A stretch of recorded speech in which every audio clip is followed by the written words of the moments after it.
She let her son play in the backyard, but 9 hours later, a stranger walked in, holding his shoe.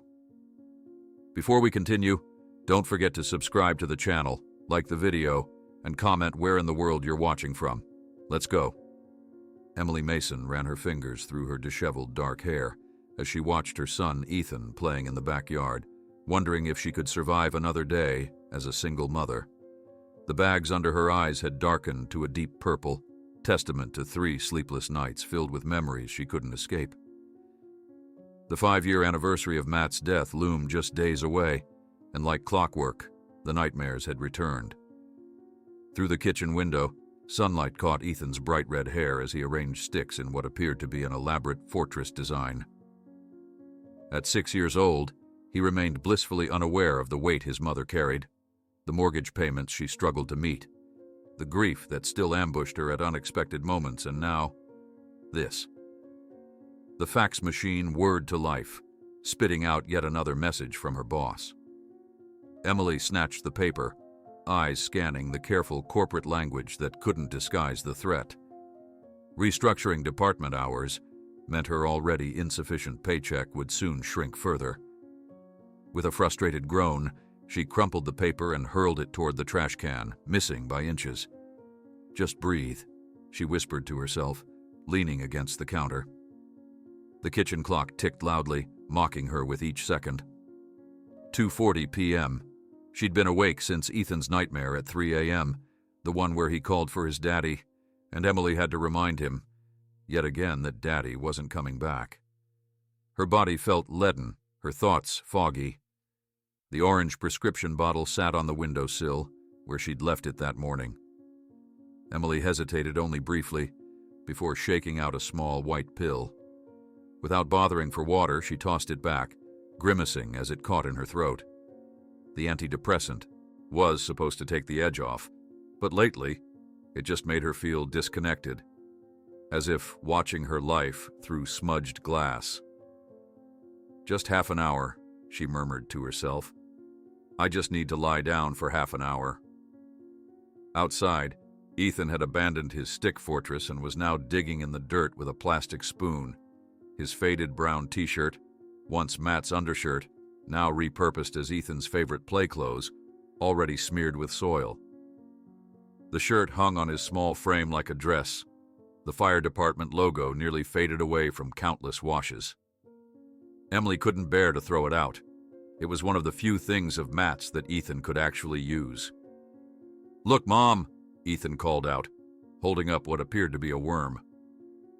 "I found a monster," Emily forced a smile. "That's great, buddy. Just stay in the yard, okay? Don't go near the gate." As if summoned by their conversation, Mrs. Grayson's silver head appeared above the neighboring fence.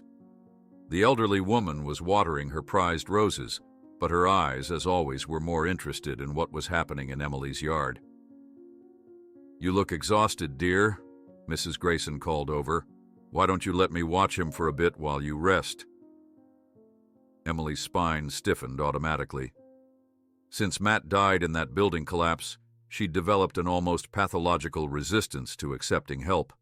The pitying looks, the whispered comments about that poor widow Mason and her fatherless boy. It all made her skin crawl. "We're fine, Mrs. Grayson, but thank you," Emily replied with practiced politeness. "I'm just going to sit on the porch for a bit while he plays." The older woman's expression showed she didn't believe Emily for a second, but she nodded and returned to her roses. Emily stepped out onto the back porch, the wooden boards warm beneath her bare feet. "Ethan, I need to run upstairs for just a minute. Stay right here in the yard, understand? Don't go near the forest and don't open the gate for anyone."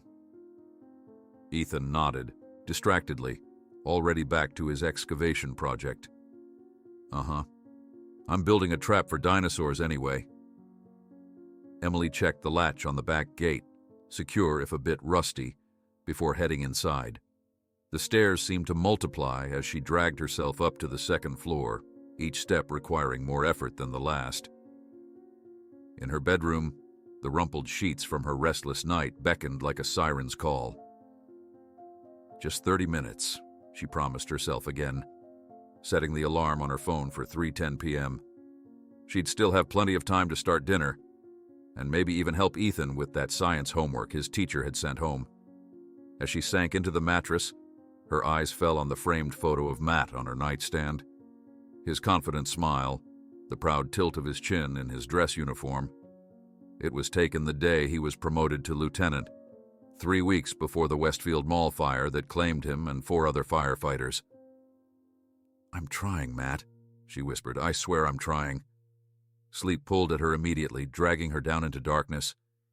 In that space between wakefulness and dreams, she thought she heard the distant sound of a dog barking, but it seemed far away and unimportant as consciousness slipped from her grasp. In her dreams, Matt was always trying to tell her something important, something about Ethan, but she could never quite hear him over the roar of flames. Outside, the afternoon sun beat down on the small backyard. Ethan had grown bored with his dinosaur trap and wandered to the old oak tree that marked the border between their manicured lawn and the beginning of the forest that stretched behind several properties on their street. A squirrel chittered from a low branch, capturing his attention. "Hey, little guy," Ethan whispered, creeping closer. The squirrel flicked its tail and darted higher up the tree, disappearing among the leaves. A gust of wind rustled through the yard, causing the back gate to creak slightly. The latch, not quite as secure as Emily had thought, wiggled with the movement. Another stronger gust pushed against the weathered wood, and with a soft click that no one was there to hear, the gate swung open an inch, then 2. Upstairs, Emily's phone vibrated silently against the bedside table, having been inadvertently switched to vibrate during her fumbling to set the alarm. A number she didn't recognize was calling, but Emily slept on, undisturbed by the gentle buzzing that eventually stopped, only to start again 5 minutes later. In the yard, the squirrel had reappeared, boldly scampering along the top of the fence. Ethan, delighted by this potential new friend, followed along the perimeter, his small hands gripping the wooden slats as he tried to keep pace with the nimble creature. "Wait up," he called softly, not wanting to scare it away. "I just want to see you." The squirrel paused at the corner of the fence, right where it met the slightly ajar gate, its little head cocked as if inviting Ethan to follow as it darted through the opening and out of sight. Ethan hesitated, looking back at the house. Mom had said to stay in the yard, but she was inside, and he would only be gone for a minute, just to see where the squirrel went. He wasn't a baby anymore. He was 6 3/4, almost 7, and Dad had been a hero who saved people from danger. Surely Ethan could handle following a squirrel for just a little bit. Decision made. He pushed the gate open just enough to slip through, the hinges creaking in protest. The forest beyond beckoned with dappled sunlight and mysterious shadows. The squirrel was already several yards ahead, pausing occasionally as if checking to make sure its new human friend was following. "I'm coming," Ethan whispered, stepping onto the narrow dirt path that led into the trees. The weight of his dad's old t-shirt felt like armor, giving him courage as he ventured forward, eyes fixed on the rusty red tail disappearing around a bend. Inside the house, shadows lengthened across Emily's bedroom floor as the afternoon wore on. Her phone vibrated again, once, twice, 3 times, before falling silent. The digital clock on her nightstand silently changed from 3:10 to 3:40, then 4:15, then 5:00. In her dreams, Emily was running through an endless burning building, calling Ethan's name, while Matt's voice echoed from somewhere she couldn't reach. "You promised you'd keep him safe, Em. You promised." Back in the yard, the small stick fortress stood abandoned. A plastic spoon lay forgotten in the dirt. The back gate swung gently in the breeze, opening wider with each push of the wind, as if inviting someone to notice its betrayal. At 5:40 p.m., the shrill ring of the house phone finally penetrated Emily's pharmaceutical-aided sleep. She jerked awake, disoriented, her mouth desert dry. The ringing continued, insistent and alarming. "Hello?" she croaked, grabbing the cordless extension by her bed, her mind still foggy. "Emily, It's Barbara from next door.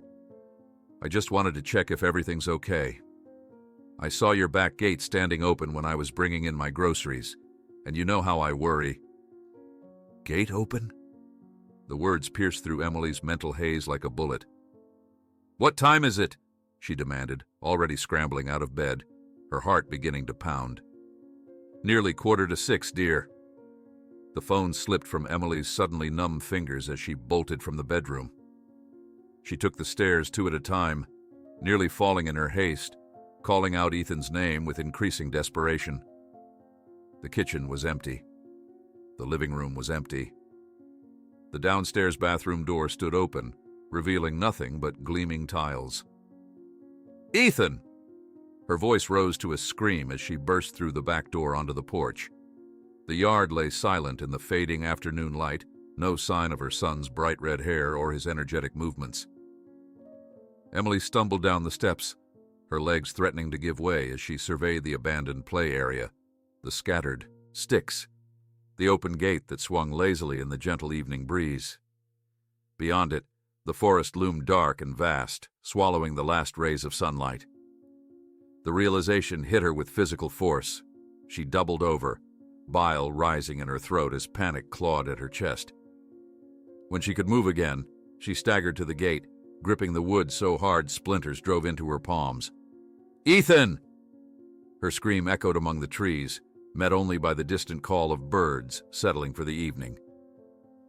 Emily vomited bile onto the grass as she fumbled for her phone, only to realize she'd left it upstairs. Trembling violently, she ran back into the house, her fingers shaking so badly she misdialed 911 twice before finally connecting. "911, what's your emergency?" "My son," Emily gasped, her voice barely recognizable. "My son is gone. The gate was open. He's gone. Oh God, he's gone." The phone shook against the storm of her tears as minutes stretched into the most terrifying hours of Emily's life. Police cars arrived with their lights painting the house in alternating flashes of blue and red. Neighbors gathered in small clusters on the sidewalk, their expressions ranging from concern to barely disguised judgment. 3 hours later, Emily stood mechanically repeating details to Detective Marshall, a tall man with serious eyes and a notebook filled with what felt like accusations disguised as questions. "Red hair, 6 years old, brown t-shirt last seen in the backyard," she recited, her voice hollow. Flashlights pierced the growing darkness as search parties formed at the edge of the forest. She couldn't bear to look at the pity in their eyes, or worse, the subtle blame she sensed from some. What kind of mother falls asleep while her child plays unsupervised? The kind whose husband died saving strangers? The kind who works 2 jobs and still can't make ends meet? The kind who just needed 30 minutes of peace? Detective Marshall cleared his throat, drawing Emily's attention back. His expression had changed, hardened somehow as he guided her away from the growing crowd.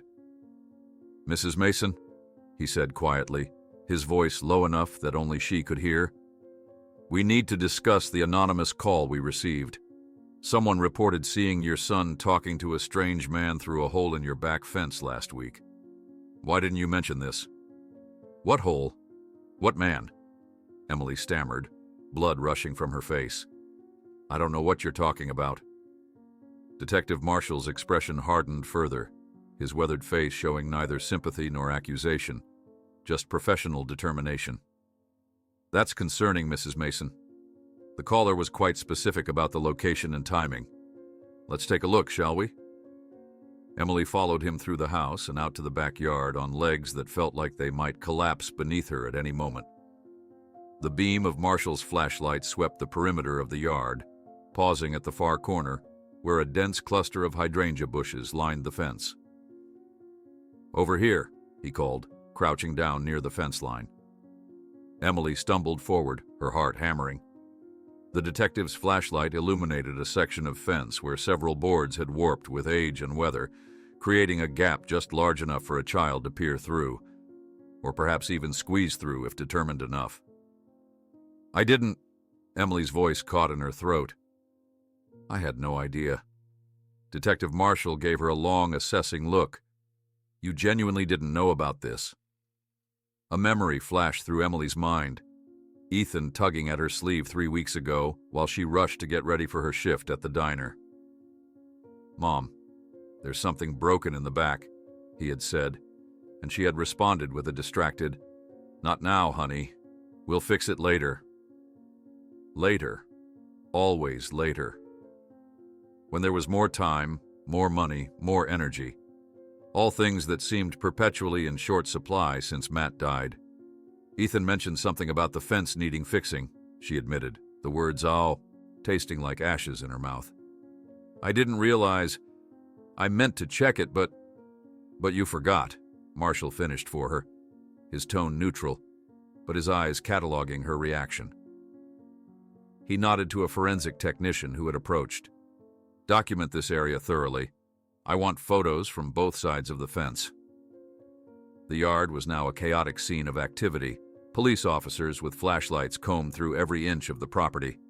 The forensic team photographed the gap in the fence, the open gate, the abandoned stick fortress. Emily watched it all with a growing sense of unreality, as if she had stepped into someone else's nightmare. "Mrs. Mason," Detective Marshall said, guiding her back toward the house. "I need you to find me a recent photo of Ethan, the most recent you have." Inside, the house felt simultaneously cramped with strangers and emptier than it had ever been. Emily fumbled through her phone gallery, hands shaking so badly she could barely navigate the screen. She finally found a photo from last weekend. Ethan grinning widely at the camera, ice cream smeared across his chin, his red hair a brilliant flame in the afternoon sun. "This is from Saturday," she said, passing the phone to the detective. Marshall nodded, sending the image to his department. "I'm issuing an Amber Alert right away. We'll need to make a statement for the press as well." "Press?" Emily echoed weakly. "News vans are already setting up at the end of your street," he confirmed, glancing out the window where, indeed, the flashing lights of media vehicles could be seen. "The first hours are crucial in these cases, Mrs. Mason. We need to get his image out there immediately." The word "cases" sent a fresh wave of nausea through Emily. Her son was not a case. He was her world, the only piece of Matt she had left, the only reason she had found to keep breathing after the fire, took everything else. A young female officer approached with a notepad. "Mrs. Mason, I need Ethan's complete physical description. Height, weight, distinguishing marks, what he was wearing." Emily recited the details mechanically. 3 feet, 8 inches, about 45 pounds. He has a small birthmark shaped like a half moon behind his right ear. He was wearing a faded brown t-shirt that was his father's. It's way too big for him, hangs like a dress, blue jeans and red sneakers. The officer paused. "His father's shirt? Is Ethan's father involved in his life?" "Matt died 5 years ago," Emily said flatly. "Firefighter. Westfield Mall collapse." Recognition flickered in the officer's eyes. Everyone in Maplewood remembered the tragedy that had claimed 5 of their firefighters. "I'm sorry for your loss," she said quickly, then continued with her questions. "Does Ethan have any friends in the neighborhood? Places he might go if he wandered off?" Emily shook her head. "We moved here after Matt died. Ethan's shy. He doesn't really play with the other kids yet." More officers arrived. More questions followed. Did Ethan know his address? His phone number? Had Emily noticed anyone suspicious in the neighborhood? Had Ethan mentioned making any new friends recently? Each question hammered another nail of fear into Emily's heart. Outside, flashlight beams danced at the edge of the forest as the search party pushed deeper into the woods. Emily watched from the kitchen window, fighting the urge to run out and join them. The detective had been firm. She needed to stay by the phone in case someone called. "Mrs. Mason," Detective Marshall said, returning from a conference with his team on the front lawn. "We found some tracks that might be promising. Small footprints leading into the forest from your back gate.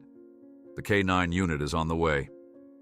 Hope flared briefly, only to be doused by his next words. "I need to ask you about your relationship with your son. Has there been any unusual tension lately? Any behavioral issues? Emily stared at him, uncomprehending. What? No. We're fine. Why would you ask that? Marshall's expression remained carefully neutral. Standard questions in these situations. What about your own situation? Any health issues I should be aware of? Medications? The pill bottle. Emily's stomach dropped as she realized the implications behind his questions. I take antidepressants, she admitted. Prescribed after Matt died. But I would never. No one is suggesting anything, Mrs. Mason, Marshall interrupted, though his tone suggested otherwise. But we need to explore all possibilities.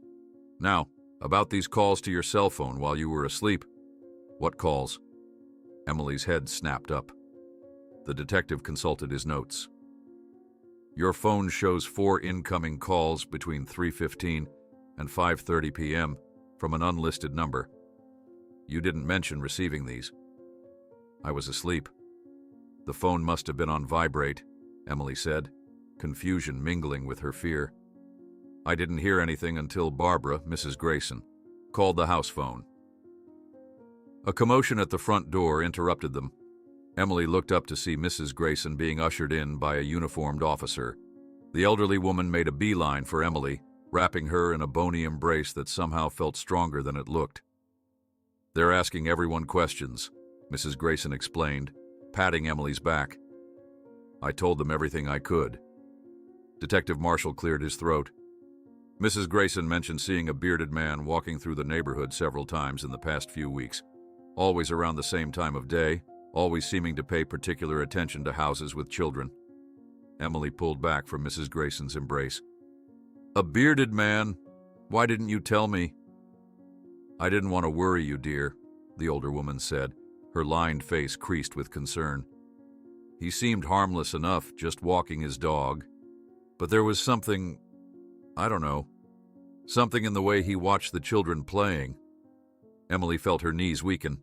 She gripped the back of a chair to keep from falling. What did he look like, besides the beard? Tall, maybe in his 40s. Dark hair going a bit gray at the temples. Always wore the same blue denim shirt, Mrs. Grayson recalled. The dog was a big one. Some kind of retriever, I think. Detective Marshall was already relaying this information into his radio. I want officers canvassing for anyone matching this description immediately. Emily suddenly remembered something.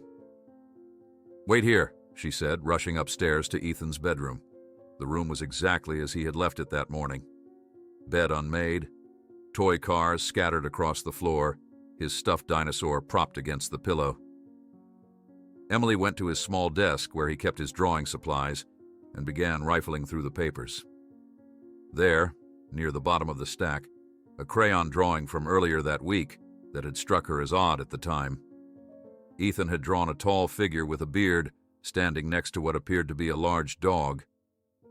She had assumed it was some character from a cartoon she wasn't familiar with. She brought the drawing downstairs and handed it to Detective Marshall with trembling fingers. Ethan drew this a few days ago.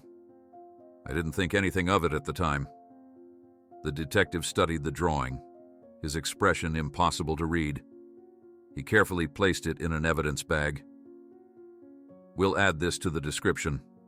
Mrs. Mason, I need to ask, has Ethan ever mentioned meeting anyone new? Someone giving him gifts, asking him to keep secrets? No, Emily protested. No, never. He tells me everything. Even as she said it, a cold doubt crept into her mind. Did he really tell her everything? Or had she been too busy, too tired, too wrapped up in her own struggles to truly listen? The hours crawled by with excruciating slowness. More neighbors arrived to join the search. Someone brought sandwiches that Emily couldn't touch. Coffee grew cold in cups around the living room. News reporters shouted questions from the edge of the property, held back by police tape and officers who looked increasingly grim as midnight approached.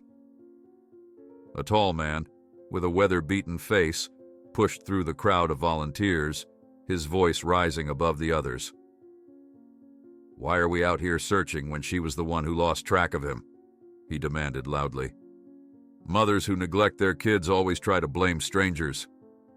Emily, who had been standing on the porch watching the searchlights in the forest, whirled around at his words. Before she could even think, she had crossed the yard and shoved the man with surprising force. My son is missing, she screamed, weeks of exhaustion and years of grief exploding into rage. I'm out here looking for him while you're standing around passing judgment. The man stumbled backward, shock replacing his self-righteousness. Detective Marshall appeared between them, firmly separating Emily from the crowd. That's enough, he said sharply, steering Emily back toward the house. This isn't helping Ethan. The man's words echoed in Emily's head as Marshall escorted her inside. He was only saying what everyone was thinking, what Emily herself couldn't stop thinking. This was her fault. She had failed her son, failed Matt, failed at the one thing she had promised to get right. Inside, Marshall's radio crackled to life. He listened intently, then turned to Emily with the first glimmer of real hope she'd seen all night. Mrs. Mason, we've managed to triangulate the signal from those missed calls to your cell phone. They came from a property just outside town, a cabin adjoining the forest behind your house. He checked his notes. It belongs to a Michael Pearson, biology teacher at the local high school. Do you know him? Emily shook her head, confusion momentarily overriding her fear. No, I've never heard that name before. He lives less than a mile from here, Marshall said, already heading for the door. And apparently he's been trying to reach you all afternoon. The night seemed to darken impossibly further as Detective Marshall organized a tactical team to investigate Michael Pearson's cabin. Emily found herself thrust into the passenger seat of Marshall's police cruiser, her protests ignored when she insisted on joining them. I need to be there if they find Ethan, she said, her voice cracking from hours of calling her son's name. We don't know what we're walking into, Marshall replied, his eyes fixed on the narrow forest road ahead. If Pearson has your son, we need to approach carefully. The words, if Pearson has your son, sent ice through Emily's veins. In her mind's eye, she saw the bearded man from Mrs. Grayson's description, imagined his hands on Ethan's small shoulders, and had to fight back another wave of nausea. The convoy of police vehicles moved slowly along the unmarked dirt road, headlights cut to minimize advance warning of their approach. Emily clutched Ethan's stuffed dinosaur. The officers had suggested bringing something familiar in case they found him. The worn fabric smelled like her son, a mixture of grape juice and the apple shampoo she used to wash his hair. What do we know about this Pearson? She whispered, needing to break the suffocating silence. Marshall checked his phone, where information was being relayed from the station. Michael Pearson, 42, biology teacher at Maplewood High for the past 7 years. No criminal record. Keeps to himself. Neighbors describe him as reclusive but harmless. Lives alone. Why would he take Ethan? Emily's voice broke on her son's name. We don't know that he did, Marshall cautioned, though his tone suggested he was preparing for the worst. But the timing of those calls is suspicious. If he was trying to reach you that persistently, he either knew something or was involved somehow. The forest opened to a small clearing where a rustic cabin stood, dark except for a single porch light. No vehicles were visible, no signs of movement within. The officers positioned themselves strategically, weapons drawn, while Marshall instructed Emily to remain in the car. This is the police! Marshall's voice boomed through a megaphone. Michael Pearson, come out with your hands visible! The seconds ticked by, each one an eternity to Emily. Nothing. The cabin remained still and silent. After 2 more announcements yielded no response, Marshall gave the signal. The tactical team advanced, carefully approaching the cabin from multiple angles. Emily watched through the windshield, her fingernails digging crescents into her palms. She couldn't breathe, couldn't think, could only stare at the dark structure that might contain her son. The team breached the door, flashlight beams crisscrossing the interior. Emily couldn't stand it anymore. Despite Marshall's orders, she threw open the car door and ran toward the cabin, desperate for news. "Ma'am, stop!" An officer tried to intercept her, but Emily dodged past him, racing up the porch steps just as Marshall emerged from the doorway. "He's not here," the detective said, holstering his weapon. "The cabin's empty, but someone left in a hurry." Ignoring his attempt to block her, Emily pushed past into the cabin. The interior was spare but neat. A living area with bookshelves lining one wall, a small kitchen, a desk covered with papers. Nothing sinister jumped out at her, but then she saw it. An open first aid kit on the kitchen table, several colorful bandages scattered nearby. Child-sized bandages with cartoon characters on them. Her legs gave way. Marshall caught her elbow, steadying her. "There's more," he said quietly, guiding her toward a corner of the living room. A small makeshift bed had been arranged on a cushioned window seat. A pillow, a rumpled blanket adorned with superheroes. Emily recognized it immediately and grabbed it with shaking hands. "This is Ethan's," she whispered, clutching the soft fabric. "He got it for his birthday last month. He takes it everywhere." Marshall's expression darkened as he spoke into his radio. "Confirm the subject's identity from items found on premises. We need to locate Michael Pearson immediately. Consider him a person of interest in the abduction of Ethan Mason." The word abduction hit Emily like a physical blow. Until that moment, some part of her had been clinging to the hope that Ethan had simply wandered off, gotten lost, fallen asleep somewhere in the woods. Now, confronted with evidence that her son had been in this stranger's home, that hope withered and died. Outside, a commotion erupted. Emily and Marshall rushed to the porch to find a K-9 officer with an excited German shepherd pulling eagerly toward the back of the property.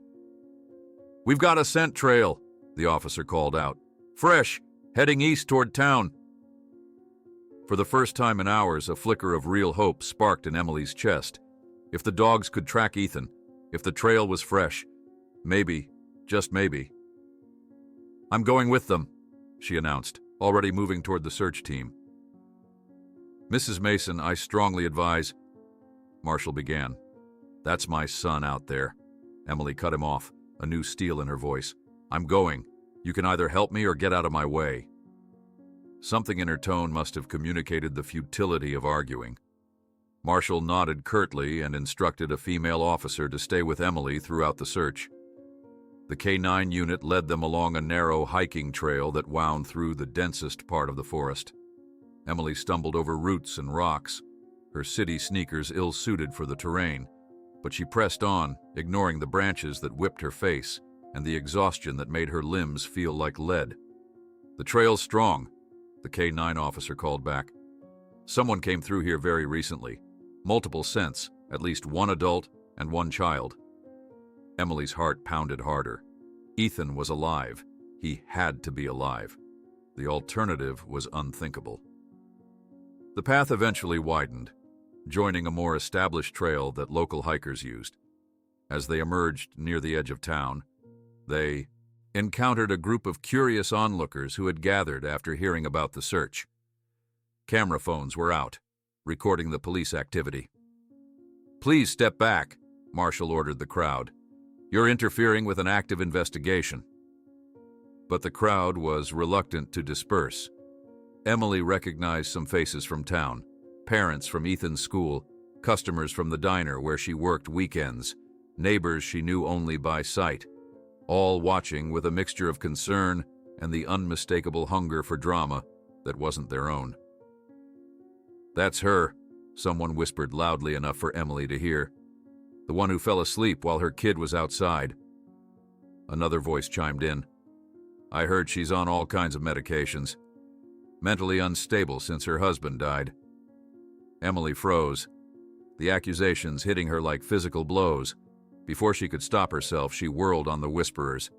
"My son is missing!" she shouted, weeks of exhaustion and fear exploding into rage. "He could be hurt or scared or—" Her voice broke, unable to voice her worst fears. And you're standing here gossiping? A man in the front of the crowd raised his phone higher, clearly recording her breakdown. Something snapped inside Emily. She lunged forward, snatching the phone from his hands and hurling it into the darkness of the forest. "Hey!" the man protested, grabbing her arm roughly. "That's a $1,000 phone, you crazy bitch!" Emily reacted instinctively, violently twisting out of his grip with a strength born of desperation.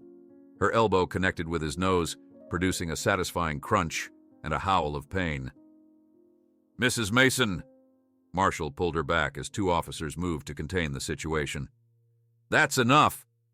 They're treating this like some reality show," Emily cried, tears streaming down her face. "My son is out there somewhere, and they're taking videos like it's entertainment." Marshall gripped her shoulders firmly, forcing her to focus on him. "I understand you're under unimaginable stress, but assaulting civilians isn't going to help us find Ethan." Emily's anger deflated, leaving only bone-deep exhaustion and fear. She nodded numbly, allowing the female officer to guide her away from the crowd. The search continued for another 2 hours, the dogs following Ethan's scent to the edge of town, before losing it near a busy intersection. Marshall theorized that Pearson might have had a vehicle waiting there, or perhaps they were picked up by someone else. By 3 a.m., even Emily had to admit defeat for the night. Her body was shutting down from stress and fatigue. Marshall drove her home, promising that officers would continue searching through the night while fresh teams prepared to resume at first light. "Try to rest," he advised as he walked her to her door. "We'll need you sharp tomorrow. And Mrs. Mason," he hesitated, "perhaps you should consider whether there's anything else about your son's recent behavior, or comments that might help us. Children often provide clues without realizing it." Emily nodded mechanically, though she couldn't imagine sleeping while Ethan was still missing. Inside, the house felt cavernous and wrong without her son's presence. She moved through the rooms like a ghost, touching his toys, inhaling the scent of him from his pillow, torture and comfort in equal measure. In the bathroom, she splashed cold water on her face, barely recognizing the hollow-eyed woman in the mirror. Her hair was a tangled mess, dirt smudged her cheek, and dried blood, from where she couldn't recall, crusted at her temple. "Hold it together," she whispered to her reflection. "Ethan needs you to hold it together." She decided to change clothes and gather some supplies, a more powerful flashlight, sturdy boots, water bottles, to be ready when the search resumed. As she headed downstairs, a sudden realization stopped her. She'd left the front door unlocked when they'd rushed out to Pearson's cabin. Cautiously, she moved toward the entryway, listening, intently. The house seemed quiet, but something felt off. She couldn't place it until she noticed the faint scent of unfamiliar cologne hanging in the air. Her heart rate accelerated. Someone had been here, or worse, was still here. A soft noise from the kitchen confirmed her fears. Footsteps, trying to be quiet but betrayed by the creaky floorboard near the refrigerator, the one that always announced Ethan's midnight snack raids. Emily's gaze fell on Matt's old baseball bat, still hanging on wall hooks in the hallway, where she'd placed it after moving, unable to discard this piece of him. She lifted it silently, testing its weight in her hands. Whoever was in her kitchen had picked the wrong night to break in. After everything that had happened, Emily felt a cold rage replacing her fear. She advanced silently, the bat raised, ready to confront the intruder. The kitchen light flicked on suddenly, momentarily blinding her. As her vision cleared, she found herself face to face with a tall, bearded man in a blue denim shirt, exactly as Mrs. Grayson had described. In his hand, he held a small red sneaker that Emily recognized instantly. "Where is my son?" Emily demanded, raising the bat higher, prepared to swing. "Where is my son?" Emily screamed, advancing with the bat raised high. The bearded man dropped Ethan's shoe and raised his hands defensively, backing against the refrigerator. "Please wait, I can explain." "Explain what? Where you've taken my child?" Emily's voice shook with rage as she tightened her grip on the bat. The kitchen light illuminated the man's features, dark hair graying at the temples, worried brown eyes exactly as Mrs. Grayson had described. Michael Pearson. "Your son is safe," he said quickly, his eyes never leaving the bat. "He's with my neighbor Tom right now.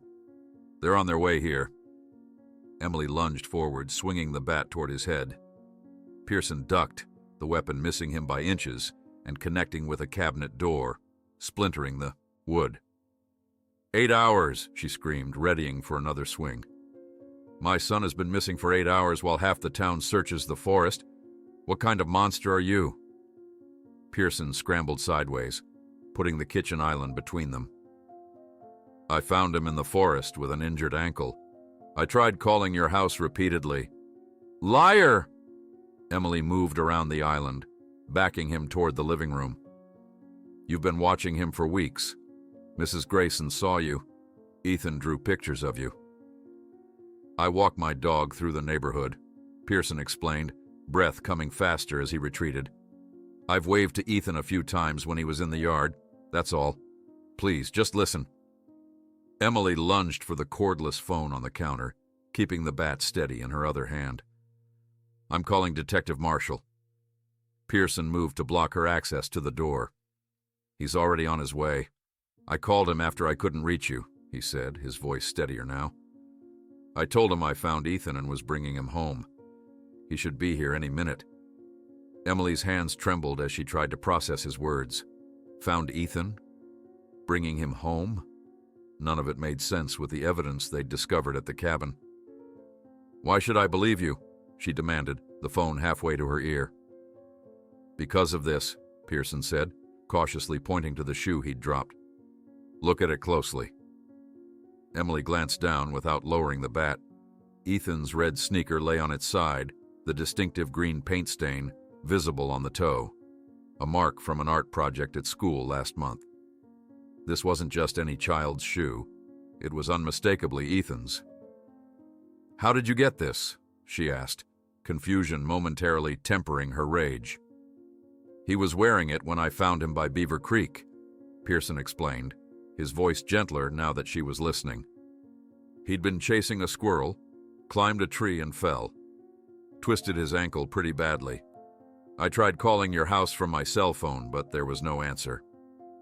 Emily's mind raced. A squirrel. The open gate.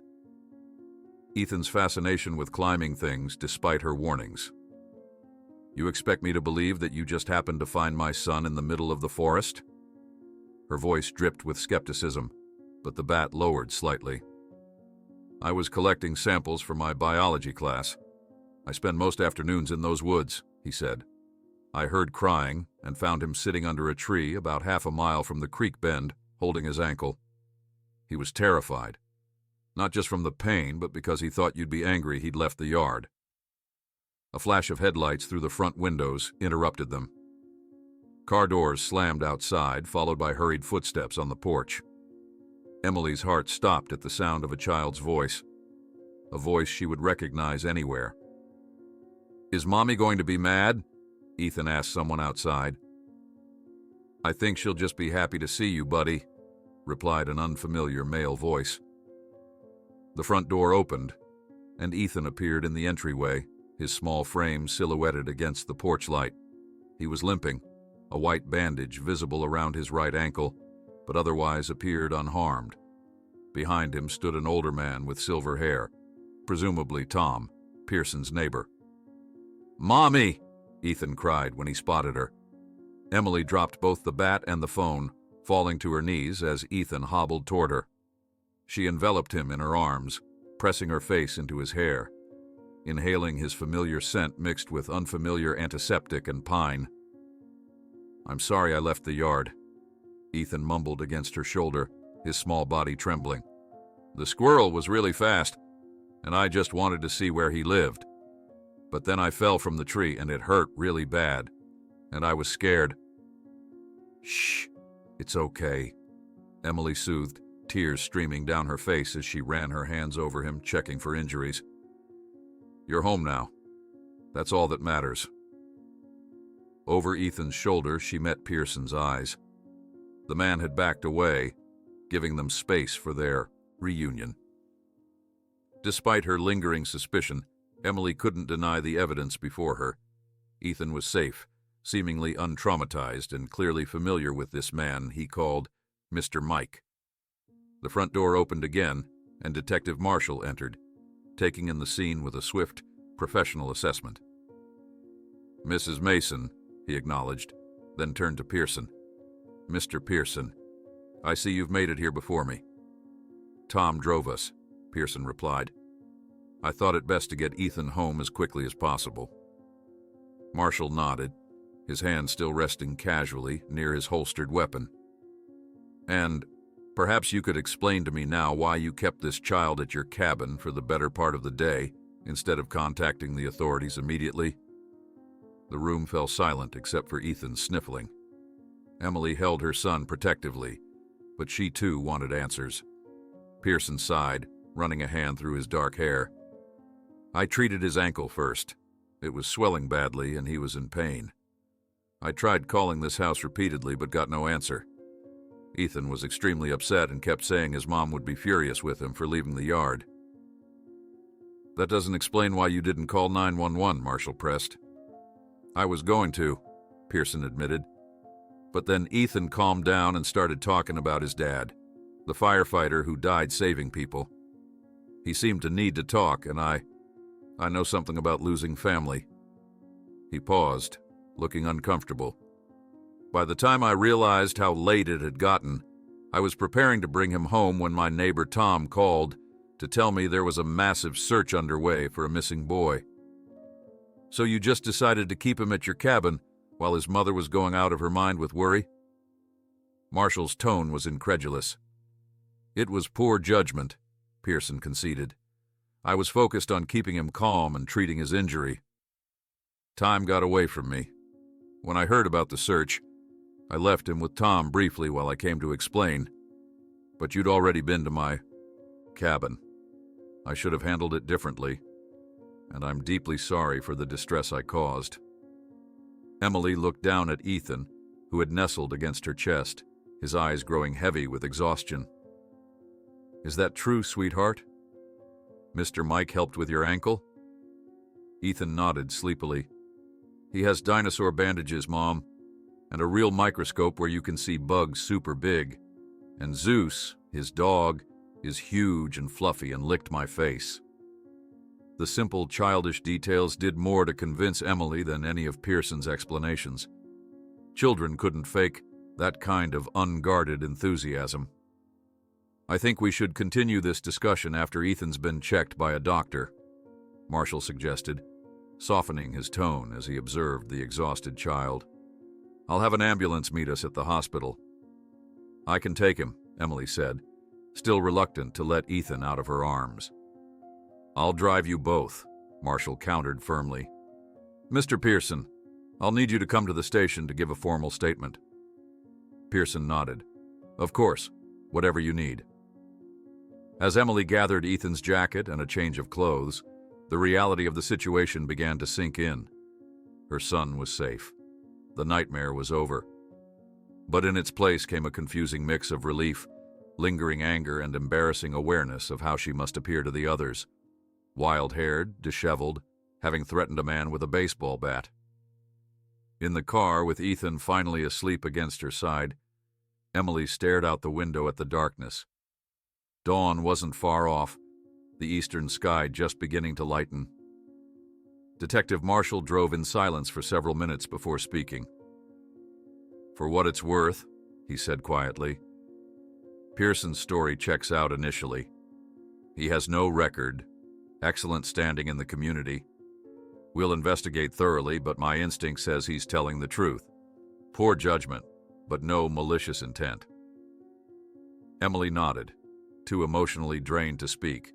The weight of Ethan against her side was the only thing keeping her anchored to reality.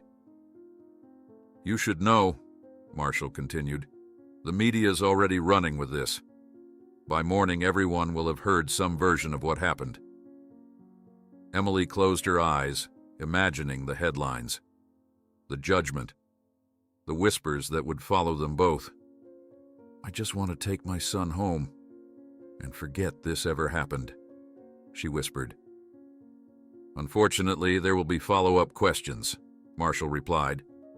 Child Protective Services will likely want to speak with you about the circumstances that led to Ethan being unsupervised. A cold knot formed in Emily's stomach. CPS.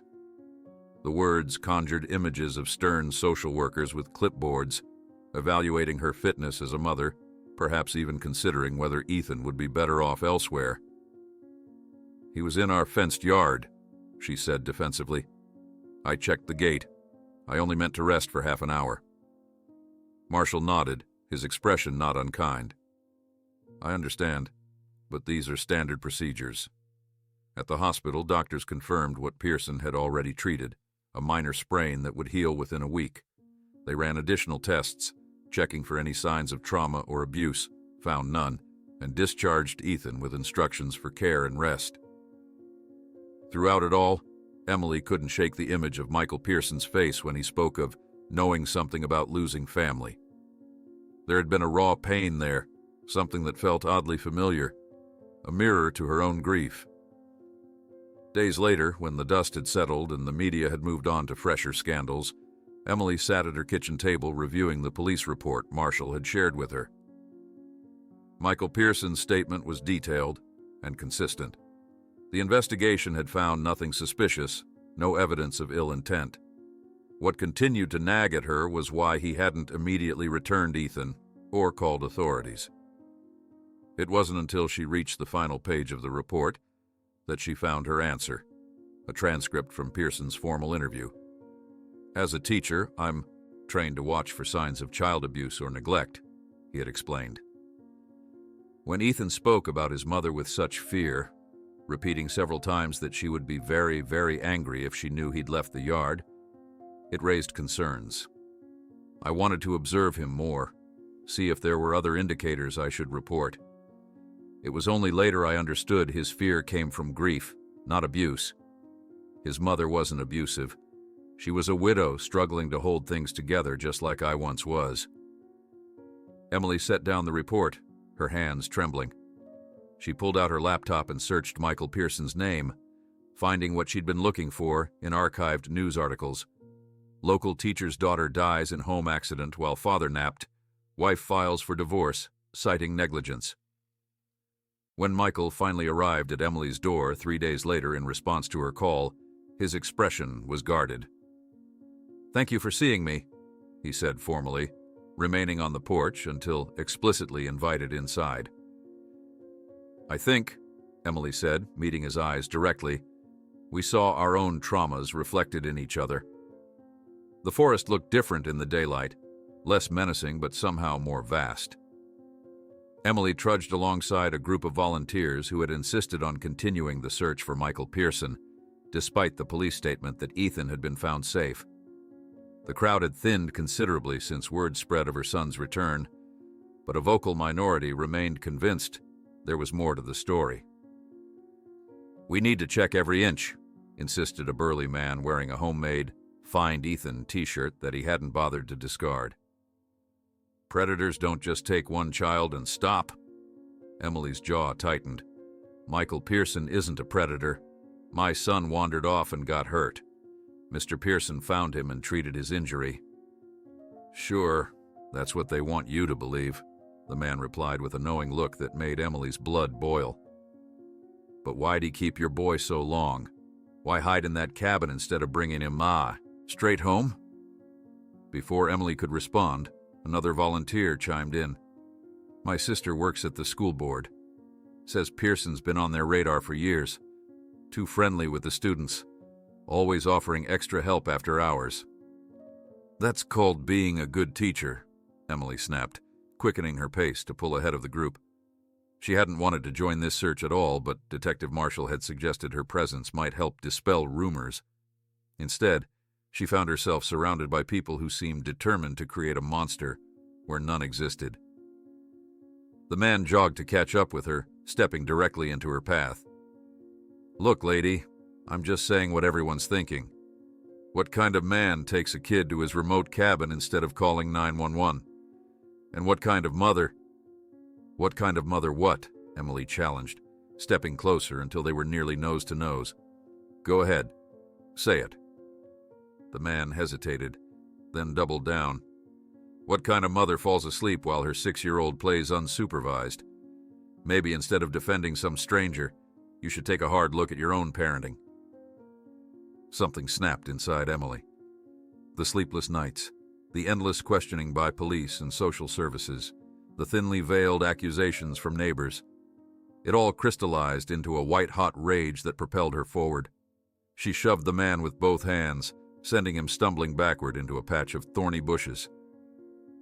"My son is safe at home," she shouted, as the man struggled to extricate himself from the brambles. "Your concern would have been appreciated yesterday. Today it's just a sick form of entertainment for you people." The other volunteers froze, watching the confrontation with expressions ranging from shock to uncomfortable recognition. Emily realized she was trembling, her fists clenched so tightly that her nails bit into her palms. Detective Marshall appeared from farther down the trail, having heard the commotion. "That's enough," he said firmly, inserting himself between Emily and the thorn-scratched volunteer. "Mrs. Mason, I think it's time we got you home." "These people aren't helping," Emily said, her voice breaking. They're feeding on this." "I know," Marshall acknowledged quietly, guiding her away from the group. "Which is exactly why we're leaving." In the detective's car, Emily slumped against the passenger window, emotionally drained. The events of the past 24 hours seemed surreal. Had it really been just yesterday that Ethan disappeared? That she'd threatened a stranger with a baseball bat? That her life had been turned upside down and then righted again, leaving her disoriented and raw? "They've already decided he's guilty," she murmured. "They don't care about the truth." Marshall kept his eyes on the road. People fear what they don't understand. A stranger finding a child in the woods. It's easier to assume the worst than to accept that sometimes coincidences happen. "It wasn't just a coincidence, though, was it?" Emily said. "You've seen his background. He recognized something in Ethan because of what happened to his own daughter." The detective's expression remained neutral. "The investigation is still open, Mrs. Mason. Until we verify every aspect of Mr. Pearson's story, I'd advise caution in how much you defend him publicly." As they drove back toward town, Emily caught sight of a local news van parked at the forest entrance. A reporter was doing a live stand-up, gesturing dramatically toward the search area. "They're still running the story?" she asked incredulously. "It's evolved," Marshall replied. "Missing boy found safe doesn't sell as many papers as Mysterious Stranger's Mountain Cabin. What really happened?" Emily closed her eyes, fighting a fresh wave of nausea. "And I'm the negligent mother in all their narratives." "The media will move on eventually," Marshall assured her, though his tone lacked conviction. When they reached her street, Emily was dismayed to find several unfamiliar cars parked nearby, including another news van. "I can't deal with this right now," she whispered. "Your neighbor, Mrs. Grayson, offered her place as a refuge," Marshall reminded her. "Said her back entrance is private and you're welcome anytime." Emily nodded gratefully. "Can you drop me there instead?" Mrs. Grayson was waiting at her back door, ushering Emily inside with a protective efficiency that belied her age. "Those vultures have been ringing my bell all morning," she huffed, leading Emily to a floral-patterned sofa. "I told them I'd release the hounds if they didn't leave. Don't have any hounds, of course, but they don't know that." Despite everything, Emily found herself smiling weakly. "Thank you for this. Is Ethan—" "Still napping upstairs," Mrs. Grayson assured her. "Your friend Diane is with him. That ankle's giving him some pain, but children bounce back so quickly." Emily sank onto the sofa, realizing only now how much her legs ached from hours of tramping through the forest. Mrs. Grayson disappeared into the kitchen, returning moments later with a steaming mug of tea. "Drink this," she instructed, placing it in Emily's hands. "It's my special blend, good for the nerves." Emily sipped obediently, the warmth spreading through her chest. I lost control out there, she admitted. Shoved a man into a thorn bush. Probably deserved it, Mrs. Grayson sniffed, settling into her armchair. People are quick to judge what they don't understand. That's what Detective Marshall said. Smart man, that one. Mrs. Grayson studied Emily over her glasses. You know, you remind me of your father sometimes. Emily looked up, surprised. Her father had died when she was in college, long before she'd moved to this town. You knew my dad? Met him once at your mother's funeral, the older woman confirmed. He had the same look you get, like he's carrying the weight of the world but trying not to let it show. After your mother passed, he had some episodes, I believe they were called. Episodes? Emily echoed, setting down her tea. Mrs. Grayson nodded. Your aunt mentioned it. Said he'd sometimes wander at night, end up places without remembering how he got there. Grief does strange things to the mind. She paused, weighing her next words. I noticed something similar in you after Matt died. Emily tensed. What do you mean? That first summer, after you moved here. Twice I saw you in your garden at dawn, still in your nightclothes, looking confused. Once you were clipping dead roses. We don't have roses in this neighborhood, dear.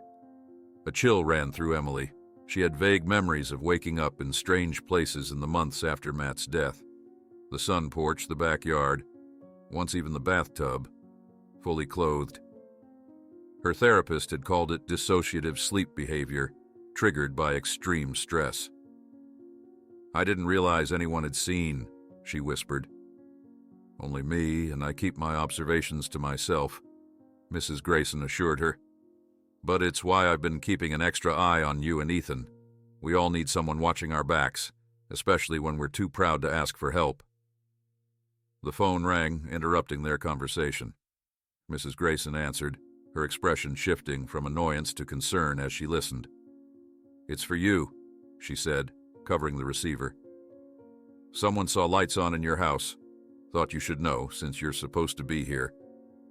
Emily's exhaustion evaporated instantly. Lights? Who would be in my house? Could be reporters, Mrs. Grayson suggested, handing her the phone.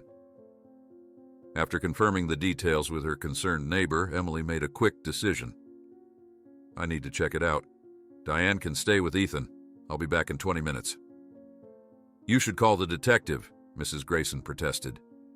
He's busy managing the search party and the media circus, Emily replied, already heading for the door. Besides, it's probably nothing. Maybe I left a light on, or it's just more reporters. Trespassing. She slipped out Mrs. Grayson's back gate and cut through 2 yards to approach her house from behind, avoiding the news vans out front. As she neared her own backyard, Emily noticed the new padlock on the gate, installed by Detective Marshall's team this morning, appeared intact. Moving cautiously to the side of the house, she peered through the dining room window. A lamp was definitely on in the living room, one she distinctly remembered turning off. Someone was in her house. Emily hesitated, weighing her options. She could call Marshall, but what if it was just an overzealous reporter who would be gone before police arrived? She needed to see for herself, to confront whoever thought they had the right to invade her home after everything she'd been through. The spare key was still hidden in the fake rock by the side door, a security oversight she'd have to remedy later. Taking a deep breath, Emily unlocked the door and slipped inside, moving silently through the kitchen. She grabbed a heavy flashlight from the drawer, both as a light source and a potential weapon. The house felt different, the air disturbed in a way that raised the hair on her arms. From the kitchen, she could hear soft movements in the living room, someone trying to be quiet but unfamiliar with which floorboards creaked. Inside the house, Emily froze at the unmistakable sound of footsteps in the kitchen. With her heart hammering against her ribs, she grabbed the baseball bat of Matt hanging in the hallway and advanced silently toward the intruder who had invaded her home. Emily advanced through the darkened living room, the baseball bat raised above her shoulder. Her heart hammered so loudly she was certain the intruder must hear it. The silhouette of a tall man stood in her kitchen, his back to her as he examined something in his hand. The overhead light clicked on suddenly, illuminating a familiar blue denim shirt and dark beard. "Where is my son?" Emily screamed, lunging forward with the bat poised to strike. Michael Pearson spun around, eyes widening at the sight of her. He immediately raised his hands, revealing Ethan's small tennis shoe clutched in his right hand. "Mrs. Mason, Emily, please, let me explain," he stammered, backing against the counter. "Explain what?" she demanded, advancing another step. "That you broke into my house after taking my son? That you've been watching us for weeks?" Michael kept his hands visible, speaking rapidly. "I found this in my truck. I thought Ethan might need it. I came to return it and to apologize for everything that happened." "You could have mailed it," Emily snarled, the bat still raised threateningly, "or given it to Detective Marshall." "I wanted to explain in person," Michael insisted, his eyes never leaving the weapon in her hands. "What happened yesterday? It wasn't what everyone thinks. I never meant to frighten you or cause all this trouble." Emily's grip on the bat tightened. "Do you have any idea what you put me through? The entire town was searching while you had my son in your cabin for hours."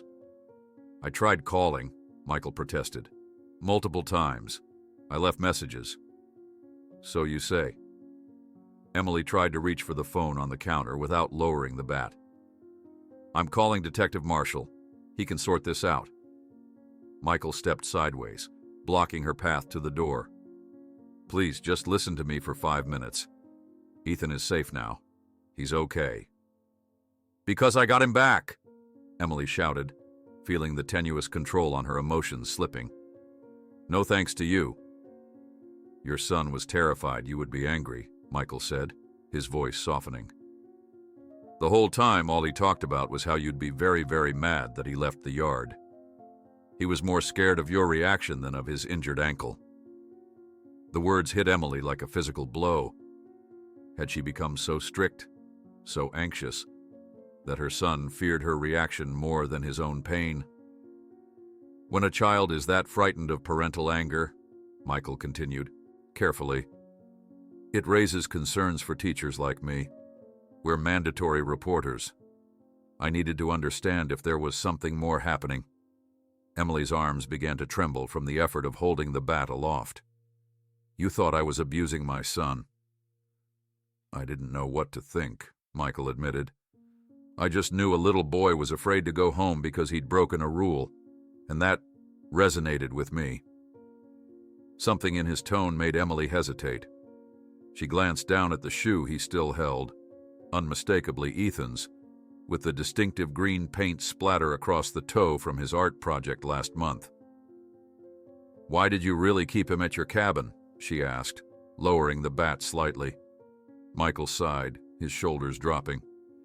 "He started talking about his father, the firefighter hero who went to heaven, and I understood that grief.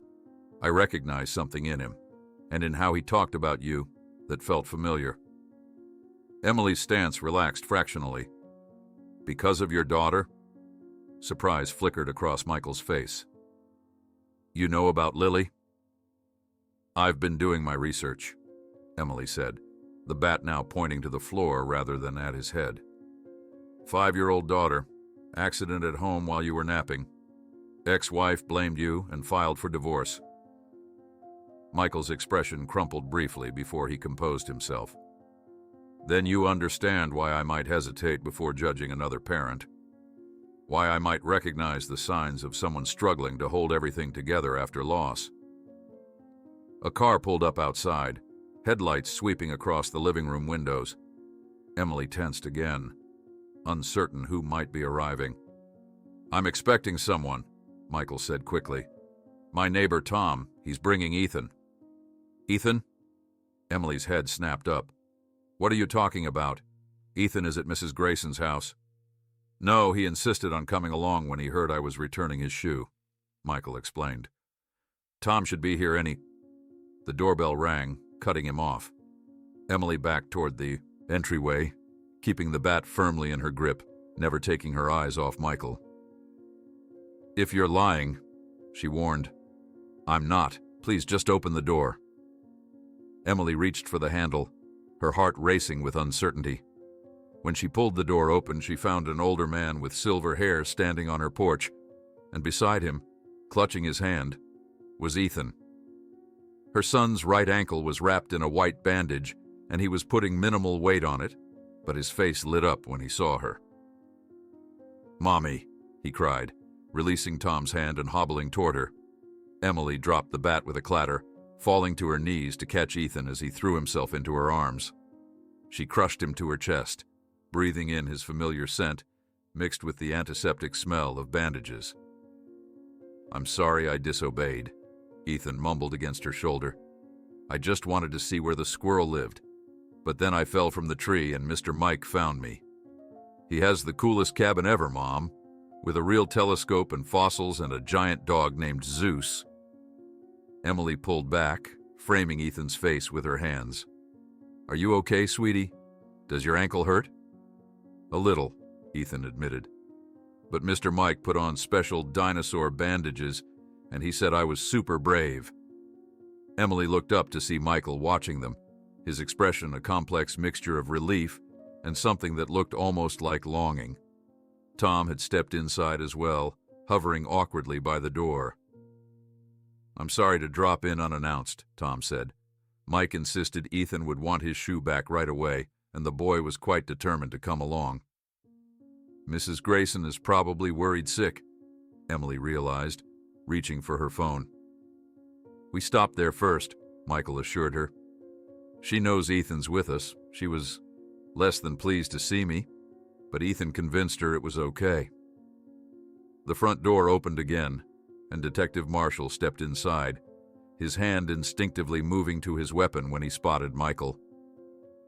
"Mrs. Mason," he acknowledged, then focused on Pearson.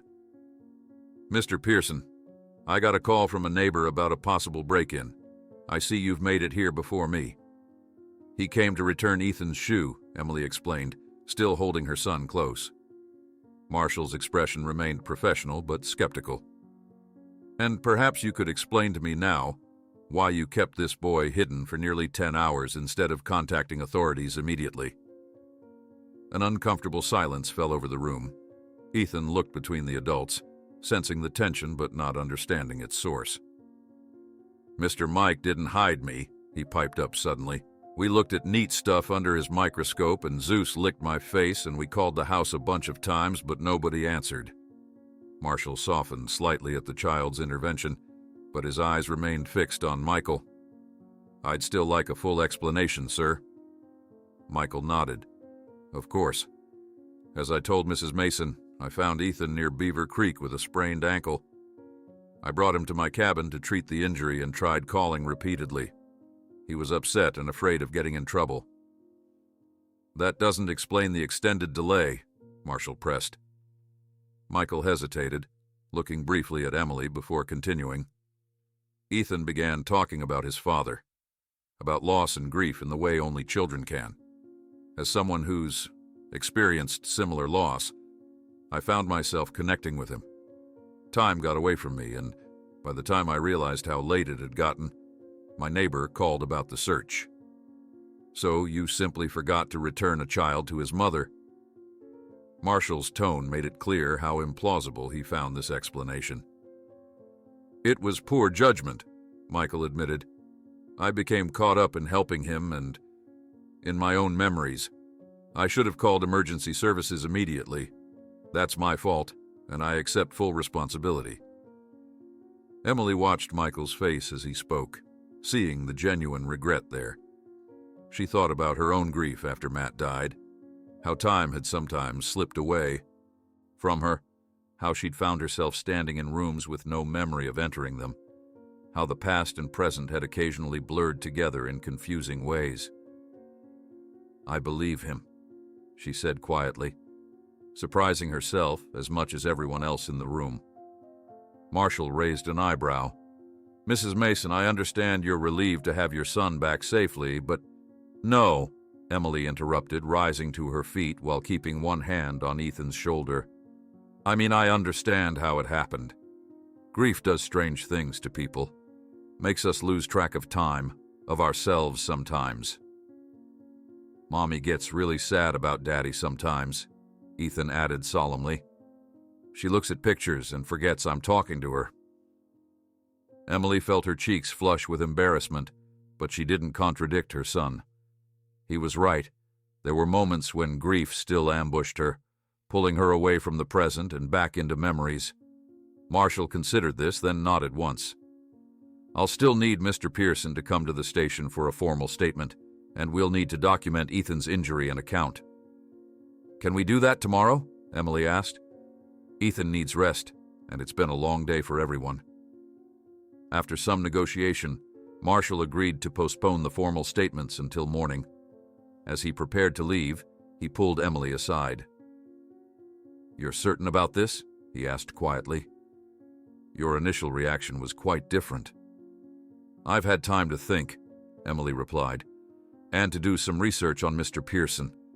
Sometimes people are exactly what they appear to be, a good person who made a mistake in the midst of triggering his own trauma. When everyone had finally departed, Emily sat beside Ethan on the sofa, carefully elevating his bandaged ankle on a cushion. Did you really have fun with Mr. Mike? She asked gently. Ethan nodded enthusiastically. He knows everything about dinosaurs, Mom, and stars, and he let me use his microscope to look at leaves and bugs and stuff. He said I could visit again sometime. Can I? Please? Emily brushed the hair from his forehead, considering her response carefully. We'll see. First, you need to understand how dangerous it was to leave the yard without telling me. I know, Ethan said, his expression growing serious. Mr. Mike explained that too. He said moms worry because they love their kids so much, and when we disappear, it feels like their whole world is falling apart. The accuracy of that description, coming from a man who had lost his child, brought tears to Emily's eyes. He's right about that, she whispered. Later that night, after Ethan had finally fallen asleep, Emily found herself staring at the police report on her kitchen table. Something compelled her to open her laptop and search for more information about Michael Pearson. What she found made her breath catch. A newspaper article dated 5 years earlier, with the headline, Local teacher's daughter dies in home accident, while father napped, wife files for divorce, citing negligence. The parallels were uncanny. Both single parents, both marked by tragedy, both judged harshly for moments of human fallibility. No wonder he had recognized something in Ethan, in the way her son spoke about her. 3 days later, when Michael appeared at her door in response to her call, his expression was cautious and formal. He remained on the porch step, clearly uncertain of his welcome. Thank you for seeing me, he said stiffly. Emily met his eyes directly. The understanding that had been slowly forming in her mind now crystallized into certainty.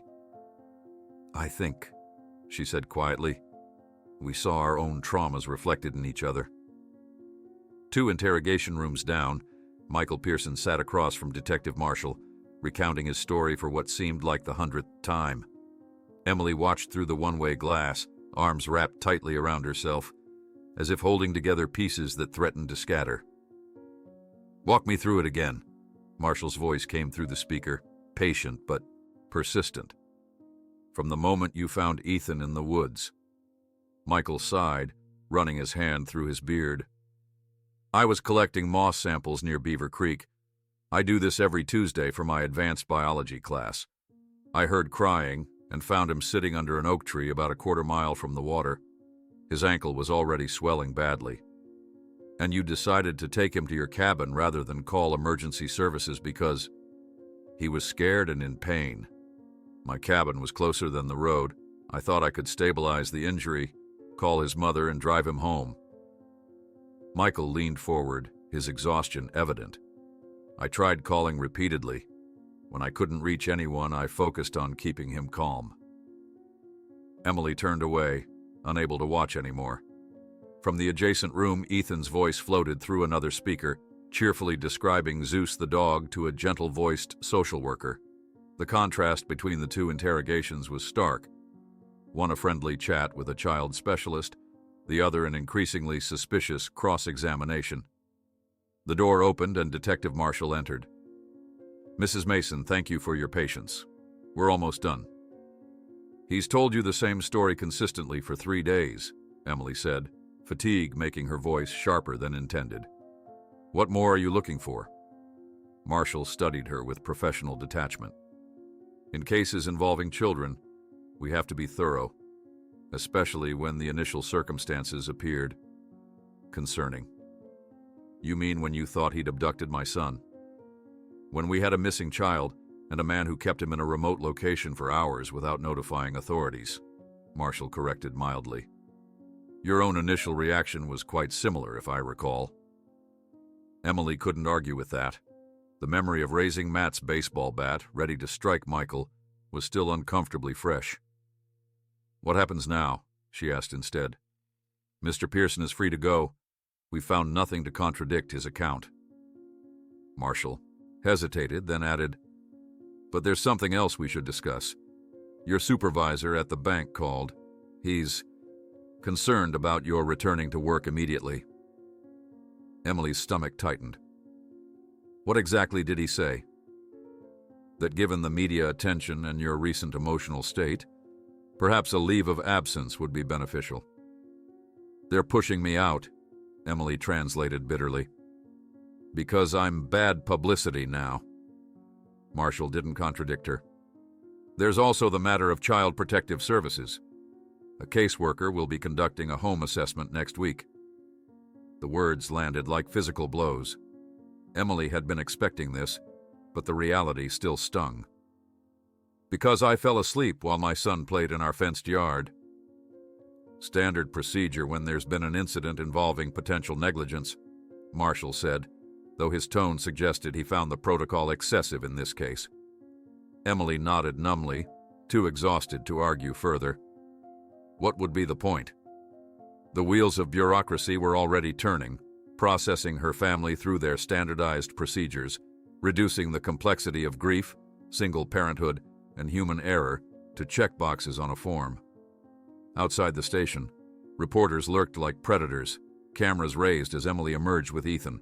She shielded his face as best she could, hurrying to her car while ignoring the barrage of questions.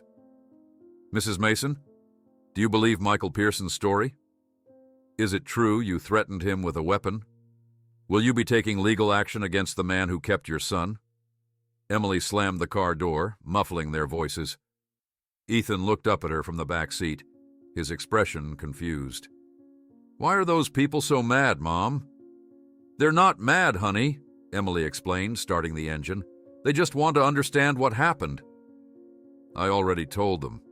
I followed a squirrel and fell from a tree, and Mr. Mike helped me." The simplicity of his explanation contrasted sharply with the complex narratives being constructed by everyone else, the police, the media, the neighbors, even Emily herself. Children had a gift for cutting through complexity to the essential truth. At Ethan's school, the scene wasn't much better. Parents gathered in small clusters, conversations dying as Emily walked Ethan to the entrance. The principal had called that morning, ostensibly to check on Ethan's well-being, but really to assess whether his return might disrupt the learning environment. Emily knelt to straighten Ethan's jacket, aware of the watching eyes. "Remember what we talked about? If anyone asks about what happened, I tell them it's private," Ethan recited. "And if they keep asking, I find Mrs. Wilson." "That's right. And I'll be here at 3 to pick you up." Ethan nodded, then hesitated. "Mom, can I give Mr. Mike my drawing? I made him and Zeus in space with dinosaurs." Emily's chest tightened at the innocent request. Despite everything, Ethan had formed a genuine attachment to Michael. "We'll see, sweetie. Maybe later, when things calm down." As soon as Ethan disappeared through the school doors, the whispers intensified. Emily kept her head high as she walked back to her car, pretending not to notice the pointing, the stares, the barely concealed judgment. One mother pulled her child closer as Emily passed, as if negligent parenting might be contagious. At home, Emily found her yard mercifully reporter-free. The carpenter she'd hired was already at work reinforcing the back fence, the rhythmic pounding of his hammer a strangely comforting sound. No more gaps, no more faulty latches, no more excuses for the world to question her fitness as a mother. Mrs. Grayson appeared at the adjoining fence, a small stack of mail in her hands. "These came while you were out," she said, passing the envelopes through. "That nice Officer Simmons asked me to collect them from your box, keep the reporters from snooping." "Thank you," Emily said, genuinely grateful for the elderly woman's steadfast support. Among the bills and advertisements was a plain white envelope with no return address. Inside, a simple note card read, "Mothers carry the heaviest burdens. You're doing better than you think. Another parent who understands." The anonymous message brought unexpected tears to Emily's eyes. In a sea of judgment, one person had offered only kindness. Upstairs, Emily found Ethan in his room, methodically sorting through his toys. A small pile had been set aside on his bed. "What are you doing, honey?" she asked. "Picking toys for Mr. Mike," Ethan explained matter-of-factly. "He only has grown-up stuff at his house. I think he needs some dinosaurs and maybe my extra spaceship." Emily sat beside him on the bed. "That's very thoughtful, but we need to talk about what happened, about why you left the yard when I told you not to." Ethan's fingers stilled on the plastic triceratops he was holding. "I'm sorry, Mommy. I just wanted to see the squirrel's house." His voice dropped to a whisper. "I was scared to tell you I got hurt because I thought you'd be super sad." "Sad?" Emily repeated, confused. "Not angry?" Ethan shook his head, his red hair flopping. "No. Sad like when you look at Daddy's pictures. I don't like making you sad." The simple explanation pierced Emily's heart. All this time, she'd believed Ethan feared her anger, her discipline, when really he'd been trying to protect her from more grief. "Oh, sweetheart," she murmured, pulling him close. "It's not your job to keep me from being sad. It's my job to keep you safe and happy, even when I'm sad sometimes." "Mr. Mike was sad too," Ethan volunteered. "When I told him about Daddy being a hero in heaven, he got the same face you get. Then he showed me a picture of a little girl with hair like mine." Emily closed her eyes briefly, imagining Michael showing Ethan a photo of his lost daughter. The shared grief creating an unexpected bond between a lonely man and a fatherless boy. The phone rang, startling them, both. It was Detective Marshall calling to inform her that the case was officially closed. No charges would be filed against anyone. "What about the media?" Emily asked. "They're still camped out at Ethan's school." "They'll lose interest eventually," Marshall replied, not unkindly. "These stories have short lifespans unless there's a new development." After hanging up, Emily wandered to the window, looking out at the forest beyond their yard. Somewhere through those trees was the creek, where Ethan had fallen, the path Michael had carried him along, the cabin that had briefly sheltered her son. Following an impulse she couldn't quite explain, Emily told Mrs. Grayson she'd be back shortly and set off into the woods. The afternoon sunlight filtered through the canopy, creating dappled patterns on the ground. Without the terror of a missing child, the forest seemed almost peaceful. She found the creek easily enough, its gentle burbling guiding her to the water's edge. This was where Michael had found Ethan, frightened and injured. Where another person might have walked past or called authorities and left, Michael had chosen direct compassion. He'd carried a stranger's child to safety, treated his wounds, and attempted to comfort him.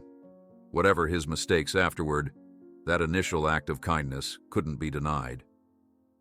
On her return journey, Emily spotted Michael walking Zeus along a parallel path. He clearly saw her too, but maintained his distance, respecting the implicit boundaries between them. The large retriever strained at his leash, recognizing her from their previous encounter, but Michael held him back.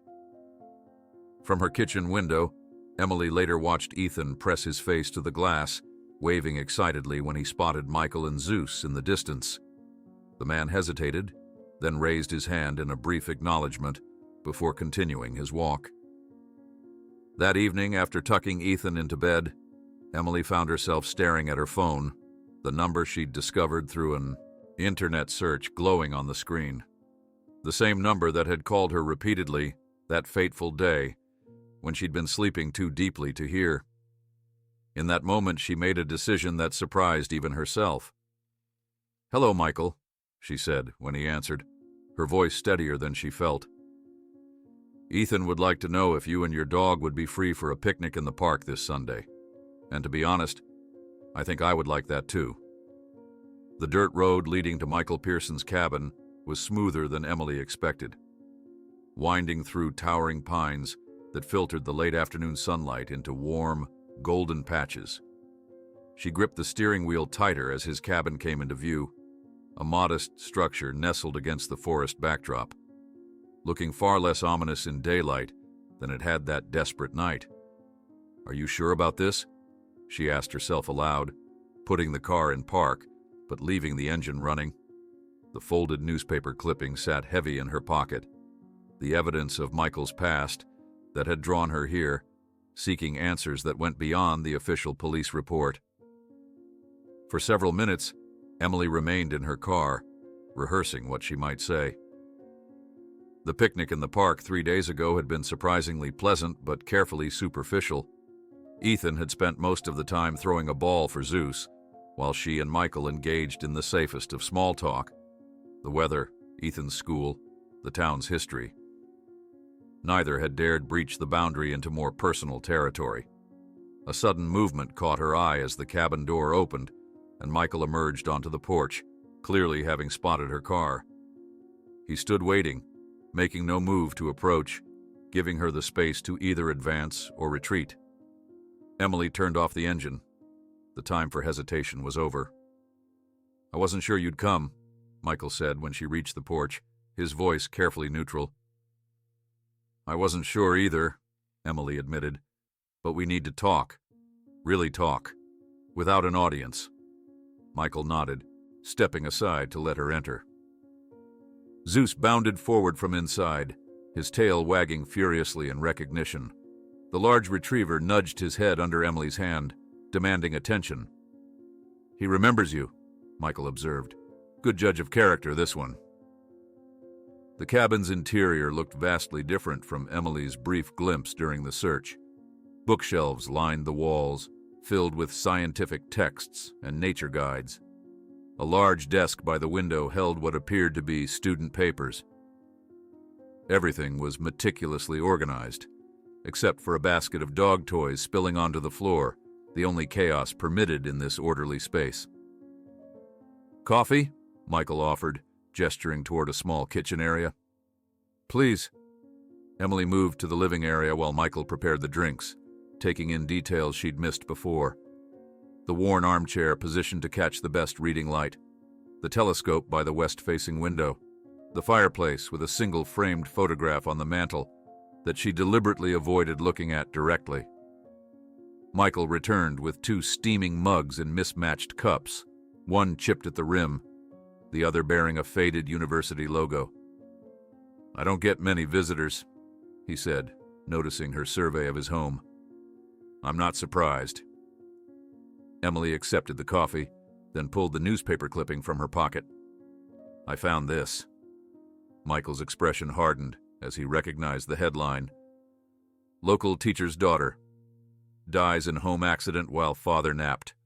Wife files for divorce citing negligence."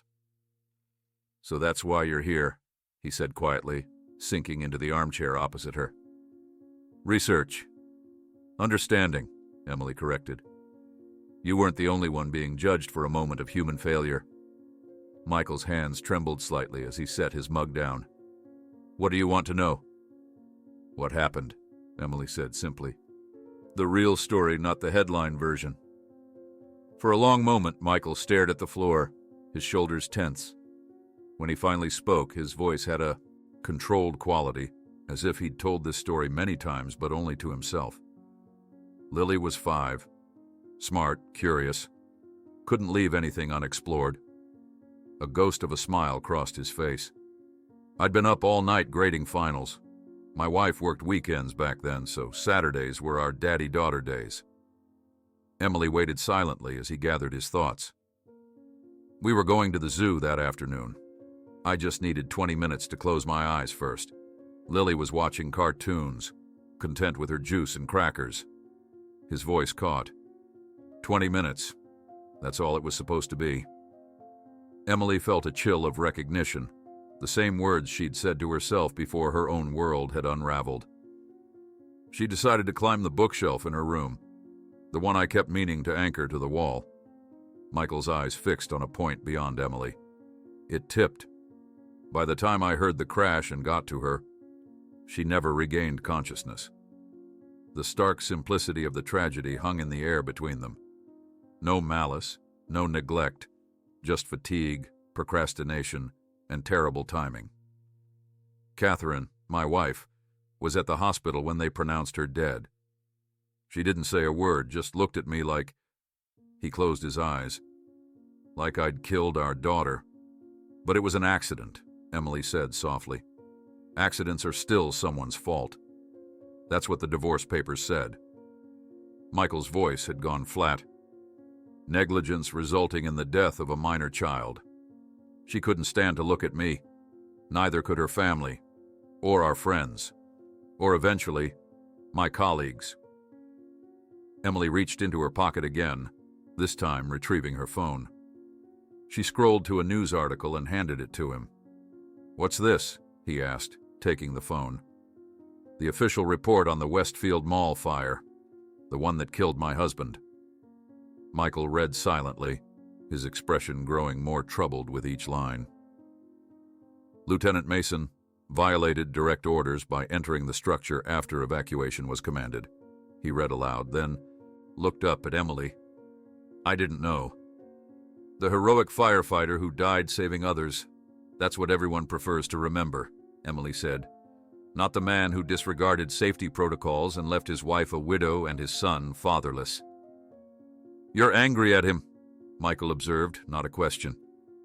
"I loved Matt with everything I had," Emily replied, her voice steady despite the admission she rarely voiced. "And yes, some days I'm furious at him for leaving us, for choosing strangers over coming home to his family. Other days I'm proud that he was exactly who he always said he was, someone who couldn't stand by while others were in danger." She took the phone back, their fingers briefly touching in the exchange. "The point is, everyone judged you for one terrible moment that ended in tragedy. They did the same to me when Ethan disappeared, and they do it still. The mother who fell asleep while her child played outside." "You're not what they say you are," Michael said firmly. "Neither are you." Emily leaned forward. "That's why I came today. I needed you to know that I understand. Not just intellectually, but here." She pressed a hand to her chest. Michael's eyes, when they met hers, held a recognition that no one else had offered since Matt died. The understanding of someone who had walked a similar path of loss and judgment. The sun was beginning to set, painting the cabin's interior in warm, amber light. Zeus had settled at Emily's feet, his heavy head resting on her shoe as if he too recognized a kindred spirit. "I should get back," Emily said reluctantly.